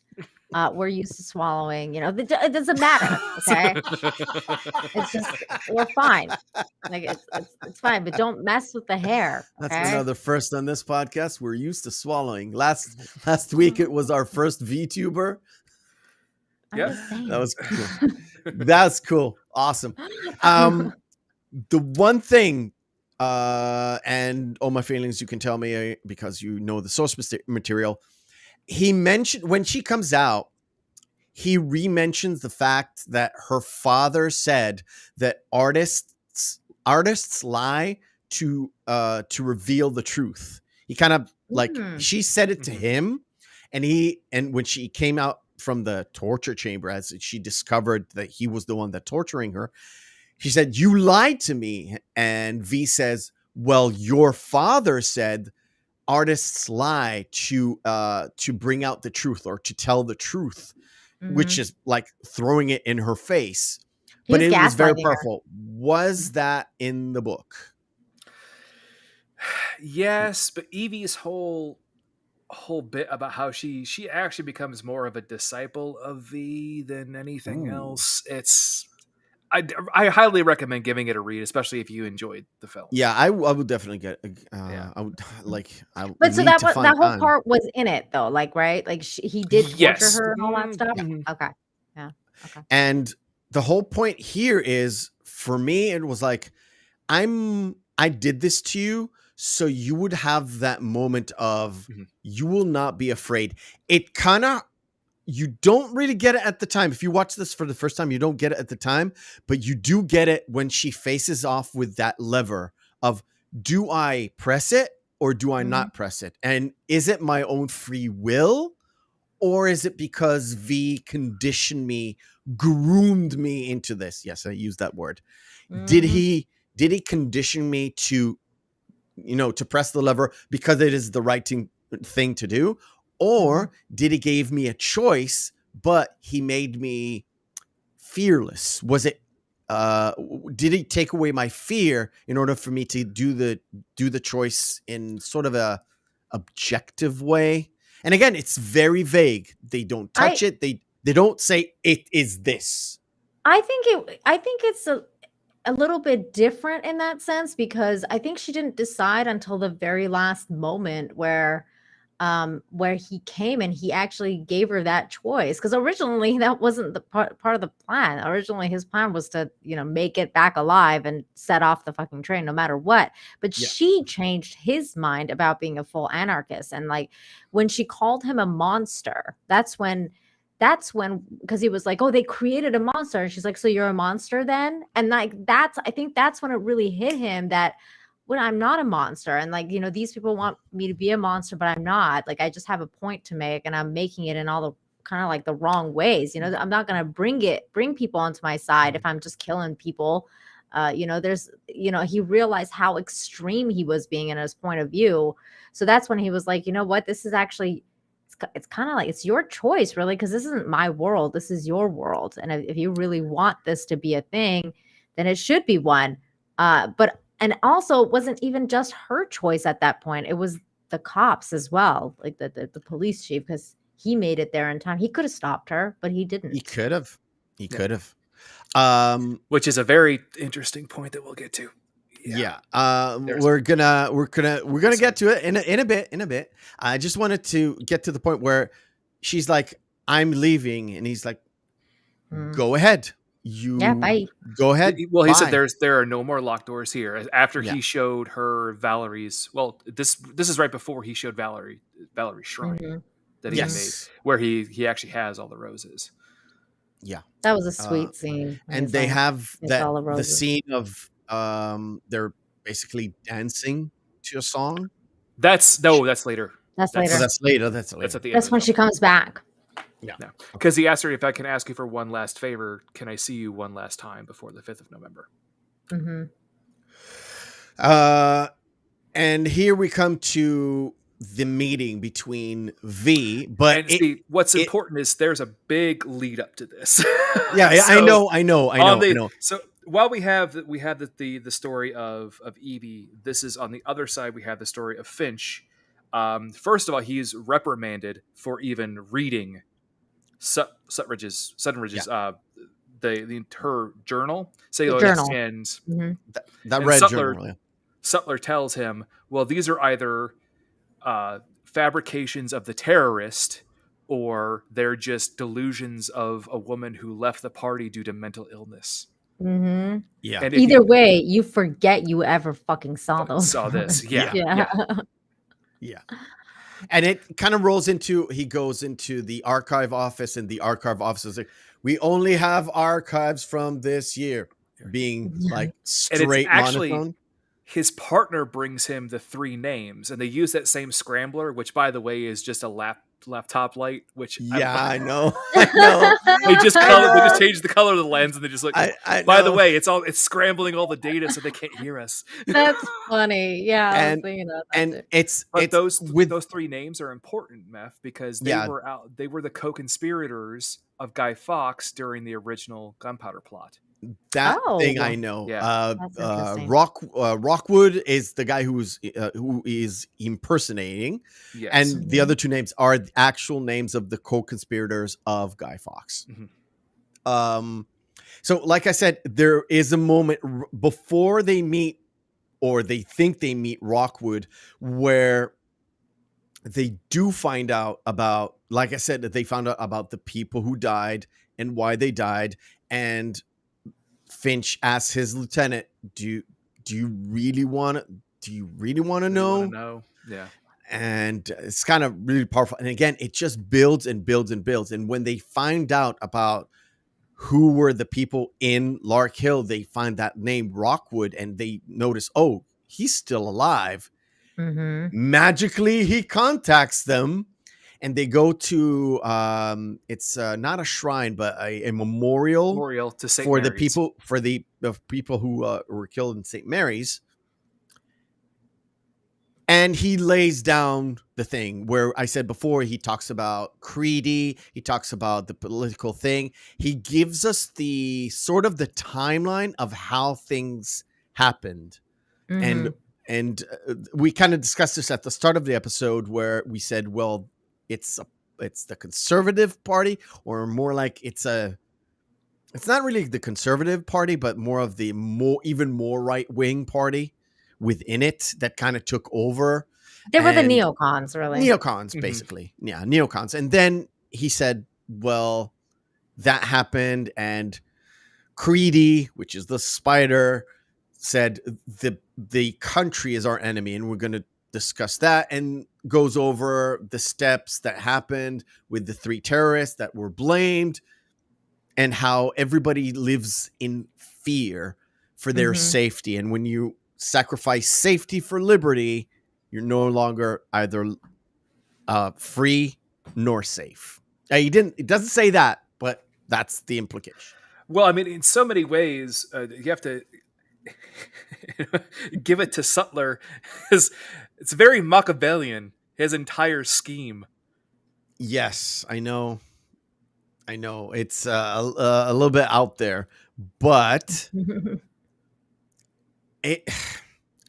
every single tyrant ever in history, in let's say the modern history, has used a thing that happened that created some sort of a fear of death, basically it's fear of death, but mostly fear of death, of not having enough food, which leads to death, not afraid of a virus, afraid of the economy collapsing, which leads to famine, which leads to death. All of it leads to death. There's always in history something that happened. What is it? Either intentional or non-intentional. And the tyrant to be used that to ascend to the throne. And then while on the throne, it's a process that happened. Let's just take Hitler. He uses the Reichstag fire to blame it on communists, which were popular at the time, then took over with a very small majority, then created a whole propaganda machine that kept going and going and going and going and going. You do have to remember the multiple failed attempts that Hitler had as well. Let's not forget the Beerhell push. I mean, yes, but that landed him in jail first, but then he used the Reichstag fire to ascend, take away the the Weimar government, and then through propaganda. And it took years before anything happened. Years. And I think it's interesting that, like, you guys were talking about War II, and speaking of that, I mean, there's the famous quote from Churchill that says, never let a good crisis go to waste. Yeah. It's just one of those things where all these governments, they will use whatever the case is to push their own ideologies in pursuit of power. And I think that that's exactly what happened with COVID and all the stuff that happened with us. I don't think, not to get off totally, don't worry, it's fine. It's all good. I think in comparison, it kind of makes sense, because I don't think it was a planned thing. Like, unlike many conspiracy theorists, I don't think this was a planned situation. I think that it happened, and then it was a crisis situation, and they used the crisis situation to do what they wanted to do. Probably for a long time, they probably had other plans in place, and then they had to kind of be like, okay, let's do this now, because now we have this opportunity.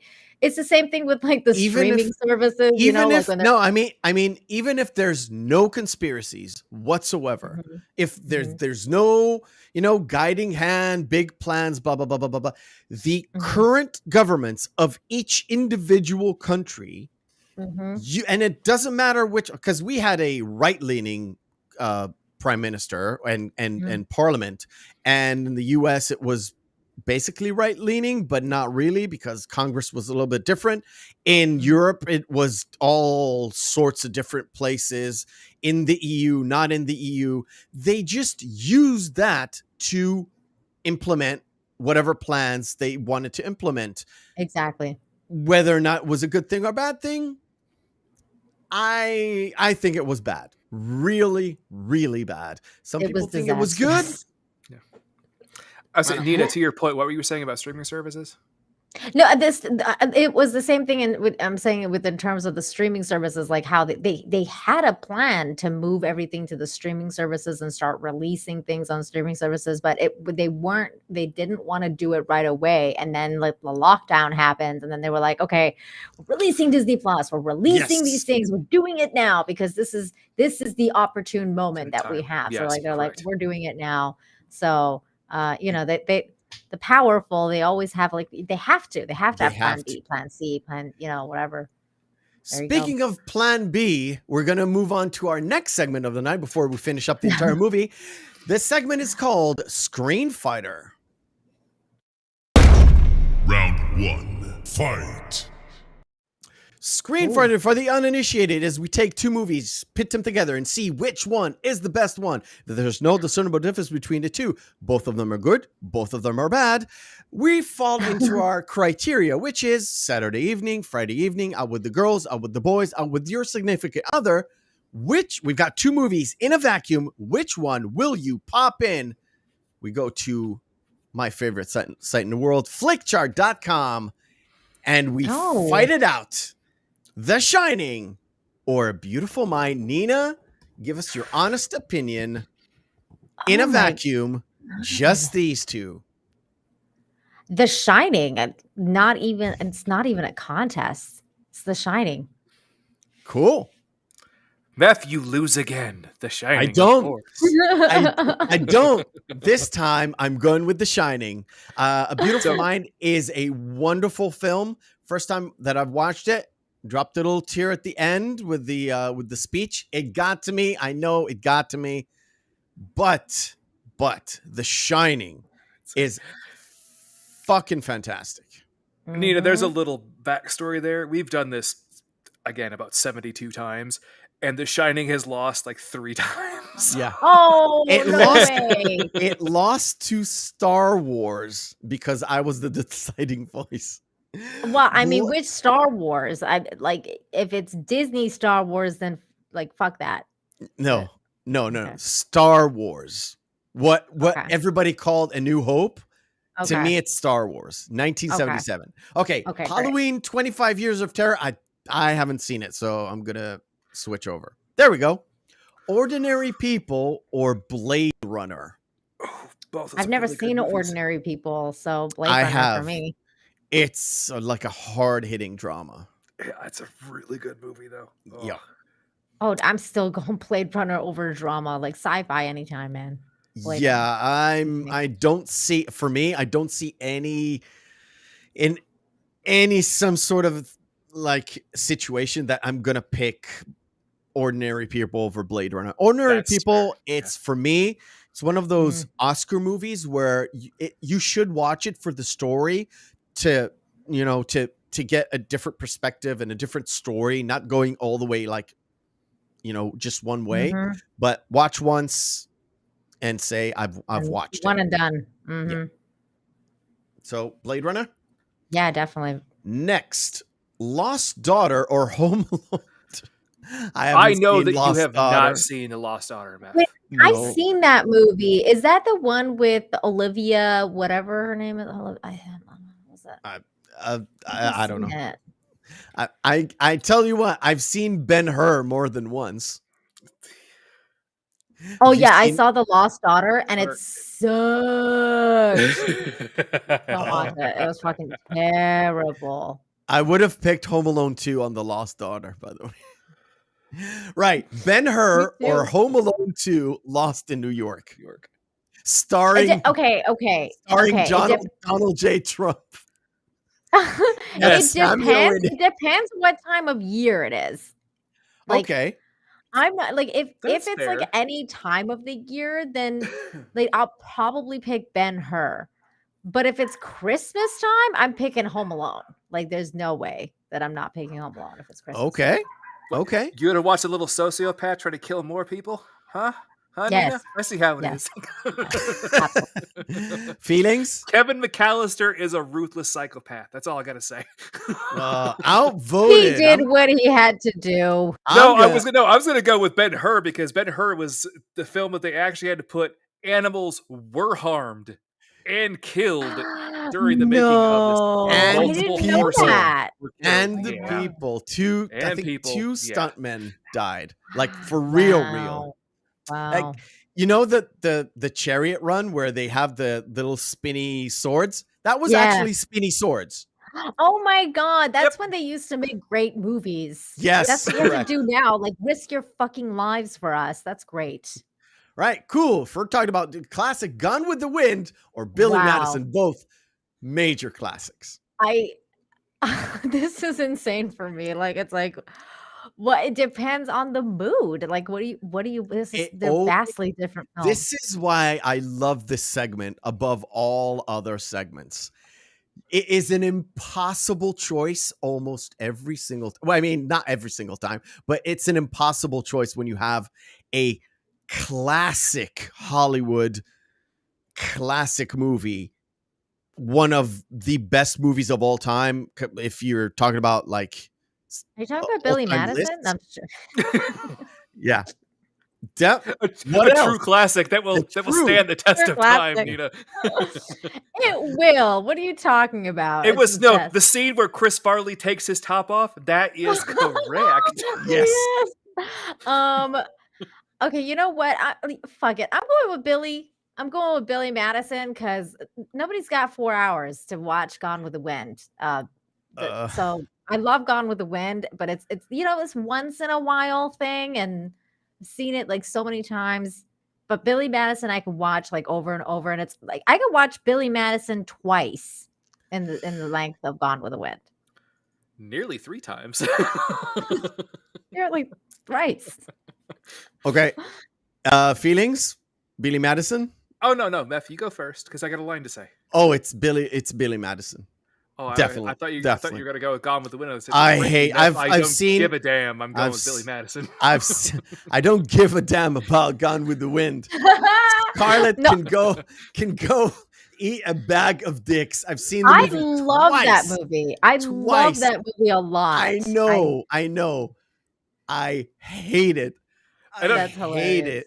Oh, what's so God. odd is, Nina, typically I'm the voice of dissent here. The older the film, I'm like, of course, I'm going with the older film. So usually I'm the same way too, but it's the comparison. Like if you had put Gone with the Wind or Casablanca, I would be sitting here just like, I don't fucking know. Like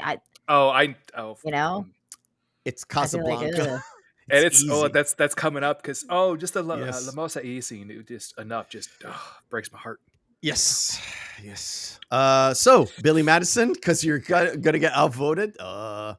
Everyone's going with Billy Madison. I mean, all your answers were great, but there's just one correct answer. Because there's only correct answer, there's only one correct response to that. What you just said is one of the most insanely idiotic things I have ever heard. At no point in your rambling, incoherent response were you even close to anything that could be considered a rational thought. Everyone in this room is now dumber for having listened to it. I award you no points, and may God have mercy on your soul. I think one of my favorite lines from Billy Madison is when he doesn't want to go to school anymore. And the housemaid's like, "Oh, you don't want to go to school? That's okay. You can help me shave my armpits." And he's like, "Okay, I'll go to school." But I love Steve Buscemi as the creepy ex, the ex like high school student that he was with, and he had the hit list. He marks it off, and then he just leans back and starts putting on lipstick. Oh, that's so great. So we get to the end, and for me, the end kind of starts with Finch talking to his lieutenant again, and he says, well, all V needs to do now to start this, whatever he's going to start, is just do what he said. And you get the juxtaposition of all he needs to do is just do what he was supposed to do, and you see V kind of tips over a domino, and it starts that domino effect. Now, all my feelings, how many dominoes were used in that shot? Oh, can we guess before you say it? Can we guess? Yeah, guess. Yeah, guess. Yeah. Okay. Individual blocks. Individual blocks. I'm gonna go with 3,800. I don't know why. I'm just picking. It's a little bit more than that. Way below. Yeah. Way below she that. Said 3,800. No, I mean, her guess is way below the actual number. And the actual number is 22,000. 22,000 individual blocks. They had 4 domino masters. Yes, that's apparently a thing. Who knew? Yes. They have Lego masters. Yeah. It took them 20 hours to set up that shot. Yeah. And it's only like once too, you know, like if they fuck it up, it's like one and done. Yes, it's a one and done. I have to imagine like half of their blooper reel is just like 3 hours of them just constantly fucking it up. Did we get it? Did we get it? Get it? Oh shit! Sorry, I didn't press record. Like, and also, it was so exact because at the end, where the entire it kind of converges, and it has to stop on that one that didn't fall, just to make that point, because that one that didn't fall actually transported into that last scene where Evie is standing near that lever with that individual red block. As the choice, as the do I knock it or do I not knock it? And she decides to knock it. That was an epic scene, like just the I was like, God, that's a lot. That being set aside with also Finch just saying how people being riled up and panicked, it only takes one incident for it to start, and thus the domino with that girl with the mask being shot, and then it's just that was really sad, by the way. I was like, but later on she appears when they do the demasking. What was up with that? I was like, that was fuck? It's symbolism, because the Wachowskis I was going for love to use mixed metaphors and symbology. It's just like, by the way, remember this person? Oh yeah, she's dead. The same that they show Gordon there too, and they also show they showed all the ghosts. Valerie and all the people who died. Lover too. All the people that died, because V was all of us. Oh God, that was stupid. It should have been like actual people who were still alive. Like, you know, that part was dumb. It's like, okay, we don't need Force ghosts in this movie. Like, no, we don't need Force ghosts in this movie. Well, they didn't need that because they had the entire crowd of people that were already believing in his cause that were there. Exactly. I mean, it should have been randoms. The most powerful thing was the parents of the child. Yes. That was important. The lieutenant of the Fitch's lieutenant, masking, where it's like, yes, we get it. Gordon and the little kid. Valerie. They had Valerie in there. They had Valerie there too. Yeah, I was like, what? No. So at the eve of what happened, of course, I kind of skipped over V kind of going to Creedy and hatching that plan. Which was an epic scene, though, man. It was an epic. I know. Shit. It's an epic scene where he goes to the power. Creedy is basically the head of the party, right? He's not just the head of intelligence. He's the head of the party. He's just not the High Chancellor. Mm-hmm. Oh, I didn't realize that. Yes. So he's like second in command. He is the second in command, not just the head of intelligence, head of the secret police. He is all of them embodied in one character. Yeah, that's why they have. So Finch is the chief of police. He's not a cop. He is the chief of police. He was the chief. Yeah, inspector. Yeah. The guy playing the head media guy was the head of BTN. The only person who was he was not really there, but he was there was Prothero, the guy who did the speeches. I don't want to say Glenn Beck again. Let's go with Goebbels. He was the head Yeah, he was the head. Well, because I would say more propaganda the guy. head of BNT was more. Cause they actually have them all set up because I believe it was Ken in chat earlier who mentioned this. They play on the whole body symbology a lot more because if you notice, at one point in time, someone calls Creedy the finger, and that's supposed to be that, and that's why they call all of Creedy's men, all the cops that are on the street, the fingermen. Yeah, the fingermen. Yeah, and that's why like the head of BNT, he's called the mouth. Prothero is called the voice. The voice. Oh, I and see. And they don't really bring up another one of the major characters who is the ear, who is the one who mentions like, well, we aren't receiving any static on this. And he mentions at one point in time, it's now at the point where in 75% of districts, they're believing that V is actually still alive. Oh, okay, gotcha. I got it. They don't mention, but there is a shot of him of the very beginning. They don't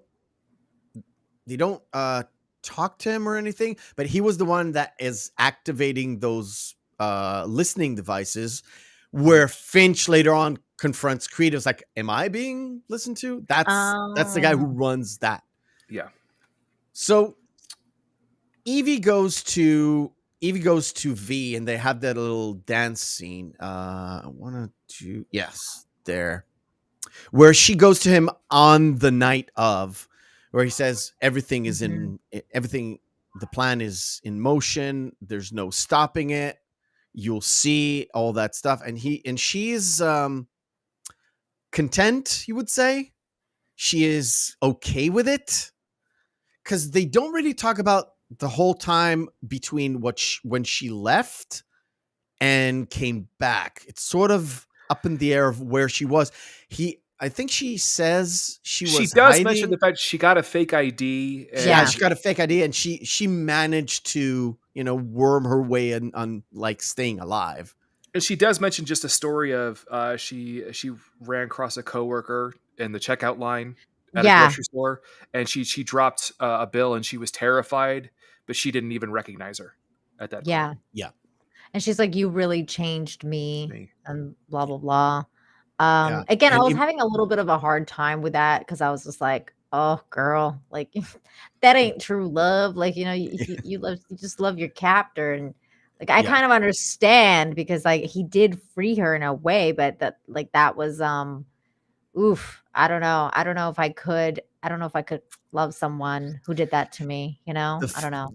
It's just the fact that if you put her instead of Neo, she didn't have that blue pill, red pill moment where she had the choice. It was like, you're going to be awake. Goodbye, red pill, bye-bye. And you're off. I think that those people have a really big chance of turning back. Like, I think that because if that's what I'm saying, if it's not a true awakening, if you're being coerced, it's very easy for you to just turn back on that and be like, you know what? Never mind. I actually think that I was right the first time. Which, oddly enough, is kind of funny because going back to the Matrix symbology here, Joey Pants's character in the Matrix felt like he was cheated, felt like he was coerced into taking the pill and waking up. Cypher, and that's why he wanted to go back. He's like, I just want to go back. I just want to go back to sleep. Yeah, he was like, if they had told me I'd be eating the same goddamn goop every day, maybe I wouldn't have chosen this fucking life, And again, in some way, that's true. Maybe you wouldn't pick that choice if you realize what it really was, when you decided to pick. Yeah, the choice. she, like I said, she is actually I didn't even think about it, but yeah, she is more like Cypher than Neo, where she was sort of shoved into it, and it's like she could go either way. She goes with V at the end, but she could go either way. She has that cross section of where, I can go there, I can go there, and she goes with V because she joins them at the end and finds out all the plan. Where the other guy, the other guy had, like I said, a longer arc. He wasn't coerced. He just was drawing information, right? Finch was drawing information, making his own conclusions, and getting to the point where I can either stop Evie or don't stop Evie, because this is where the action starts. We do see Creedy getting Sutler there. He kills Sutler himself. Then he says, well, now you need to die. Like, I don't care. You need to die. Well, no, that was the whole setup. That was the whole deal Creedy's, that he had with Creedy was, hey, if you get me Sutler, you get me. Exactly. It's like, okay, Sutler's dead. Now you die. It's like, I don't think that so. That is not how it went in the novel. No. It's not? Okay, tell us what happened. Yeah, please. So, Creedy is actually murdered as part of a different subplot. Oh. And it's actually Finch that mortally wounds V. Oh. That's more interesting. That's more interesting. Okay. That is more interesting. Because I really like him. Yeah. And fun bit about the last action scene is the stuntman actually purposely moved in slow motion while the stunt fighter, the stunt that was playing V, moved at regular time. They also shot it in 60 frames per second in order to get the slow-mo effect. That's cool. The knife. Yeah, the knife bits. The blood sprays. Oh, that's fucking awesome. Those are all really good. They were really well done. The only thing I don't like is the fact that why did you have to incorporate bullet time? I know you're the Wachowskis and you kind of really invented it. They had to do it. It wasn't bullet time. It was knife time. Yes, it was knife. It was knife time. Whatever. And what's so funny is, come on. This is the funniest thing. Oh, yeah, it's true. Yeah. I was going to say, though, it's interesting that this is the first time that someone brought a knife to a gunfight and won. Yeah. Well, technically, it is London. It is London, so... I mean, there was times where I was like, I don't understand. This guy is doing things that like he wouldn't really have access to. Like when he like hacked the thing, the... What do you mean? The sound system. V? Yeah. Because he was at the BNT, but how? No, you're right. Because how would he get access to that when he was at BNT? Otherwise, how would he know about the emergency broadcast channel that would go across the entire nation? Yeah, or like and also the songs and everything. Like I was just like, there were certain things that like kind of like didn't make sense. It made him more heroic than he really was. I was like, I don't understand. Like I guess I get it, but what's interesting too is how did he afford all of this stuff? Yes, the masks. He said, was it 7 box cars? Thousands of masks to people. I was like, how did he get all this money? Like I don't get it. That's the stuff that was like, stole it from the place with the thing. Well, you know what? You're right though. In a way, you're right, because that's what he kept saying. That he was robbing people. He was kind of like Robin Hood. That's how he had all of his stuff. But I don't know how he was doing it, but he was doing it. I'm just trying to think of the logistics of trying to get that many masks made out of the country and then having them shipped in without anybody going, I wonder what this is. Yeah. Well, they did situate him in like an old underground, which, if you really want to think about it, it's underground symbolism of you can do everything in the sly. How come Gordon had those the picture of Sutler that was supposed to be destroyed but not destroyed? How come it wasn't destroyed? He kind of he brings that up where he says this costs more than a lot of money, and in every it sort of like puts you in a place where in every totalitarian regime, you always have a black market for everything. Oh yeah, I lived for through everything. Yeah. Even in free society, you always have a black market for everything. It's just how much money you can organize. Now, if you are, they set V up to be some sort of not a superhuman, but he was the key. Yeah, he was though. He was the key to not like he wasn't getting sick from the St. Mary's virus before the St. Mary's virus was spread. He survived the explosion, which they kind of hinted he caused, but not really.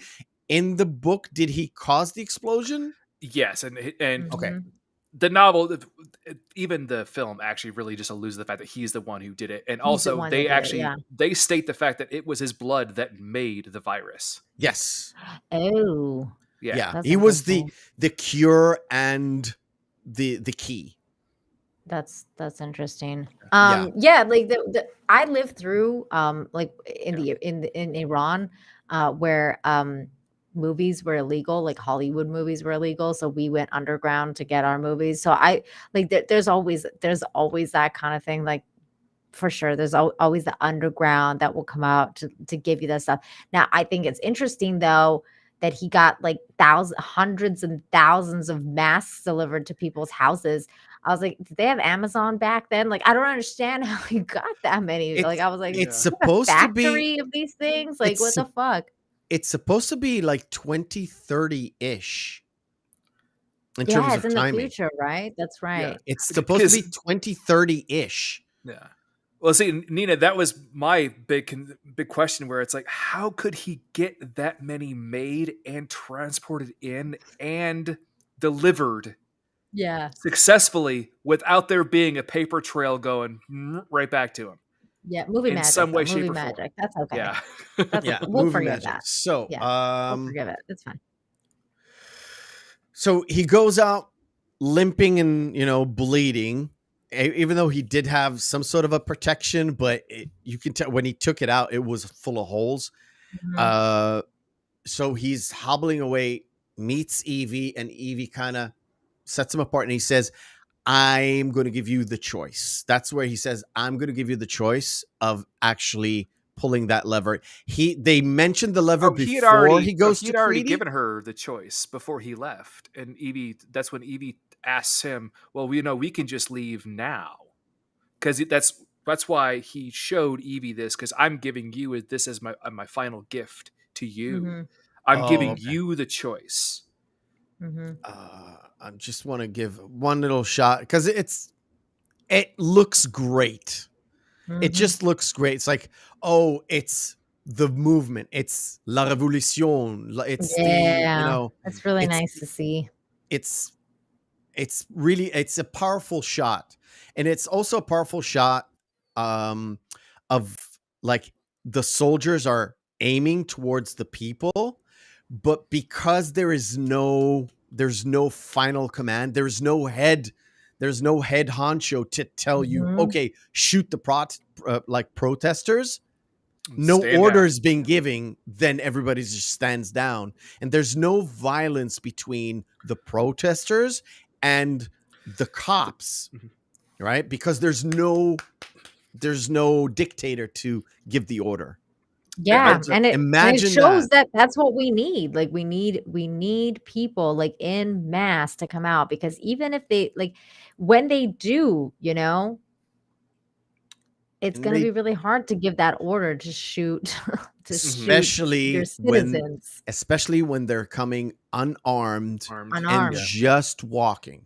Yep. Yeah. It's very powerful. I was going to say, just side note, just real quick about movie magic, real quick.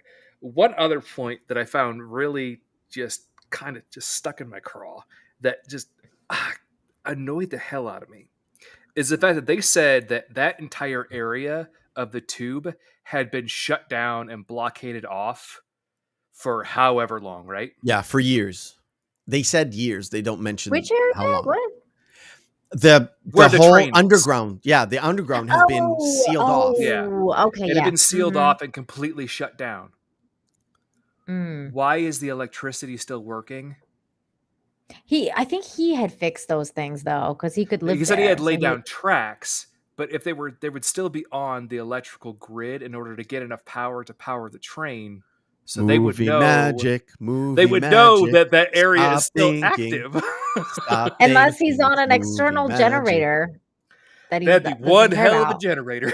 Yeah. But still, I mean, it's movie magic. Stop thinking too much. It's possible. Maybe he had his own mask production company there. Okay. Yeah, that's guys. Maybe he was just building those. He had 20 years. Okay. Yeah. He's just like sitting there, like painting those fucking masks every day. To be fair, how many cells did he have in the back there? How many EVs were there? Ooh. That son of a bitch. So Finch catches up to Evie. He says, "Get away from that lever." She hesitates, turns, and then it harkens back to that fear that was gone. And she was like, no. She's not afraid of being killed at that specific point. That's the fear that V took from her in that cell. That's, for me, that was the fear that was like gone. This is where it culminates. This is like my setup and payoff. The setup was horrific. The payoff is she is not afraid not to pull the lever, being at that point of I could do it and I couldn't do it. And the police, the authority is here to tell me stop. And I'm saying no. This is her moment. But like you said, Nina, it is also Finch's moment, because once she says no, it goes back to him and they have that little conversation, and he gets convinced, let's just say that, on not doing anything.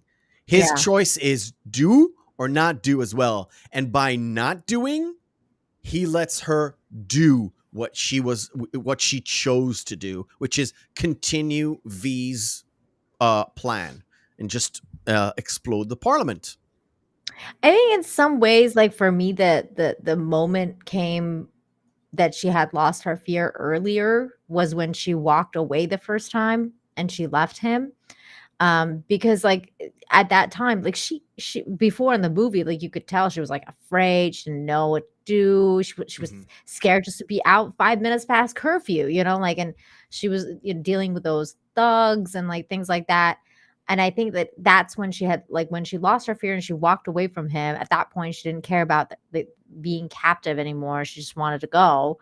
And I think that's when she really decided that idea. But when like yes, you could make the argument that it came back around to that moment, but I think it was done earlier in the movie, and then the last final moments actually Finch's decision, because in a way, Evie's now taking V's place in forcing people to wake up in the way that he forced her to wake up.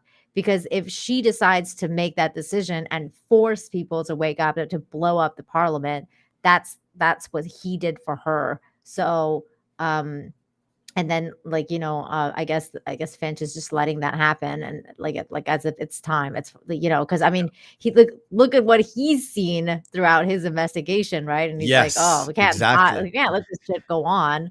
So and the moment that she takes him up to the same point of where she was with V, and when they explode the Old Bailey, and when the song comes up, he's like, is that a song? What is it? And she says, it's his song.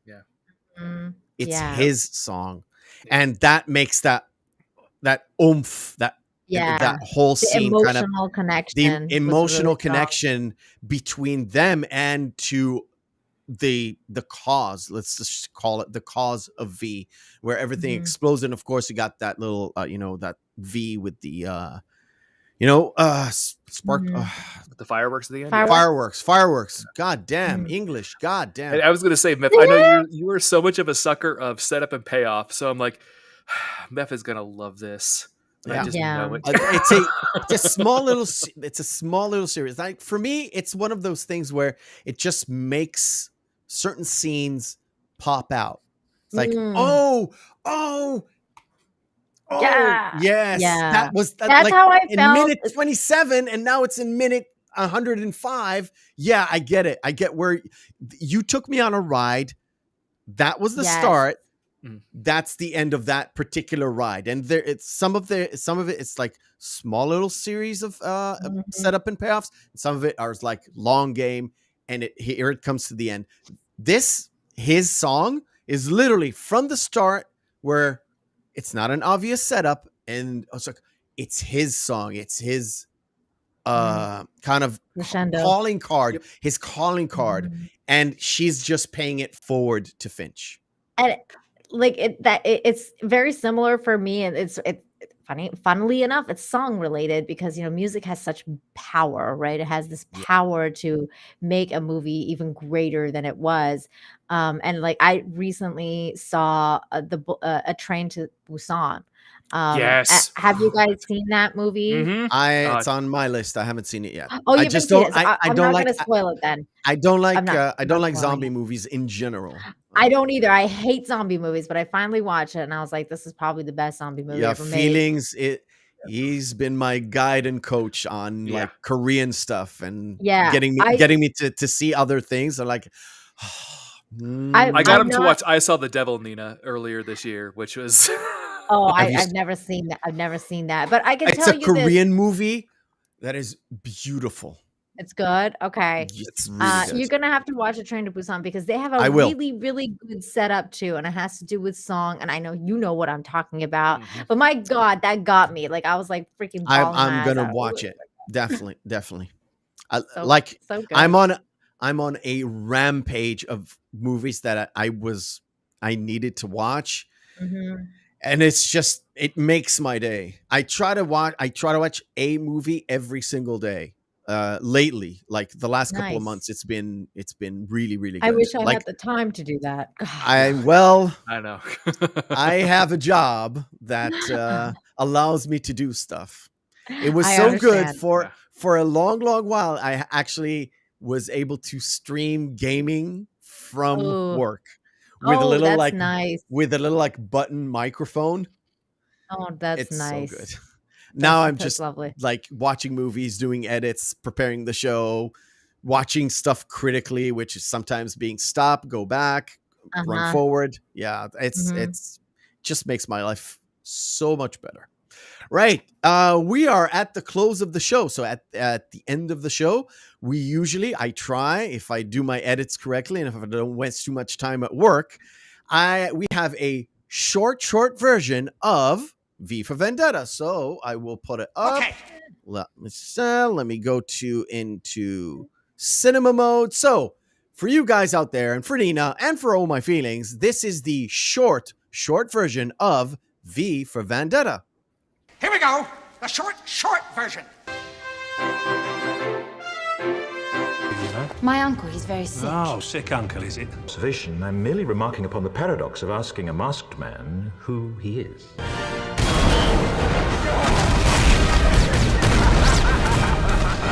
If you're looking for the guilty, you need only look into a mirror. People should not be afraid of their governments. Governments should be afraid of their people. It is you, the ghost of Christmas past. Clothe my naked villainy with old odd ends, stolen forth from Holy Writ, and seem a saint when most I play the devil. Your mother was Irish, wasn't she? Terrible what St. Mary's did to Ireland, wasn't it? If the government ever searched my house, you would be the least of my problems. I thought Sutler had it destroyed. He believes he did. You wear a mask for so long, you forget who you were beneath it. Oppenheimer was able to change more than a course of a war. Change the entire course of human history. I've not come for what you hoped to do. I've come for what you did. Any discussion of this document or its contents will be regarded at the very least as an act of sedition. If our own government was responsible for the deaths of almost 100,000 people, would you really want to know? Shut up! I don't want to hear your lies! Your own father said that artists use lies to tell the truth. This message must be read in every newspaper, heard on every radio, seen on every television. And it is he who suggests that their target should not be an enemy of the country, but rather the country itself. Fear became the ultimate tool of this government, and through it, our politician was ultimately appointed to the newly created position of High Chancellor. All V needs to do is keep his word. And then... Stop. Get your hand off that lever. Stand up!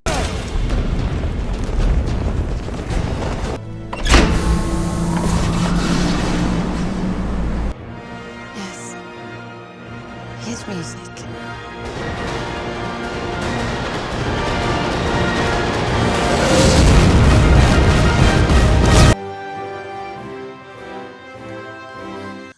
Awesome. Yay! Awesome. All right. All right, we changed places, but I don't care. Right, ladies and gentlemen, that is it for this week. Let's go. Yeah, let's do this. If you want to interact with the show, you can always at me on Twitter. My DMs are open to anyone and everyone, and I will definitely pay the $8 to get the fucking check mark. Just because. Fuck you. Follow me on Instagram. You can not follow me. You can just DM me on Instagram as well. You can always email the show at the Reel McCoy podcast at gmail.com. And of course, the lovely Nina. Go give her a sub on Nina Infinity. It's literally her handle is in the description and on the title. You just click it and it goes straight to her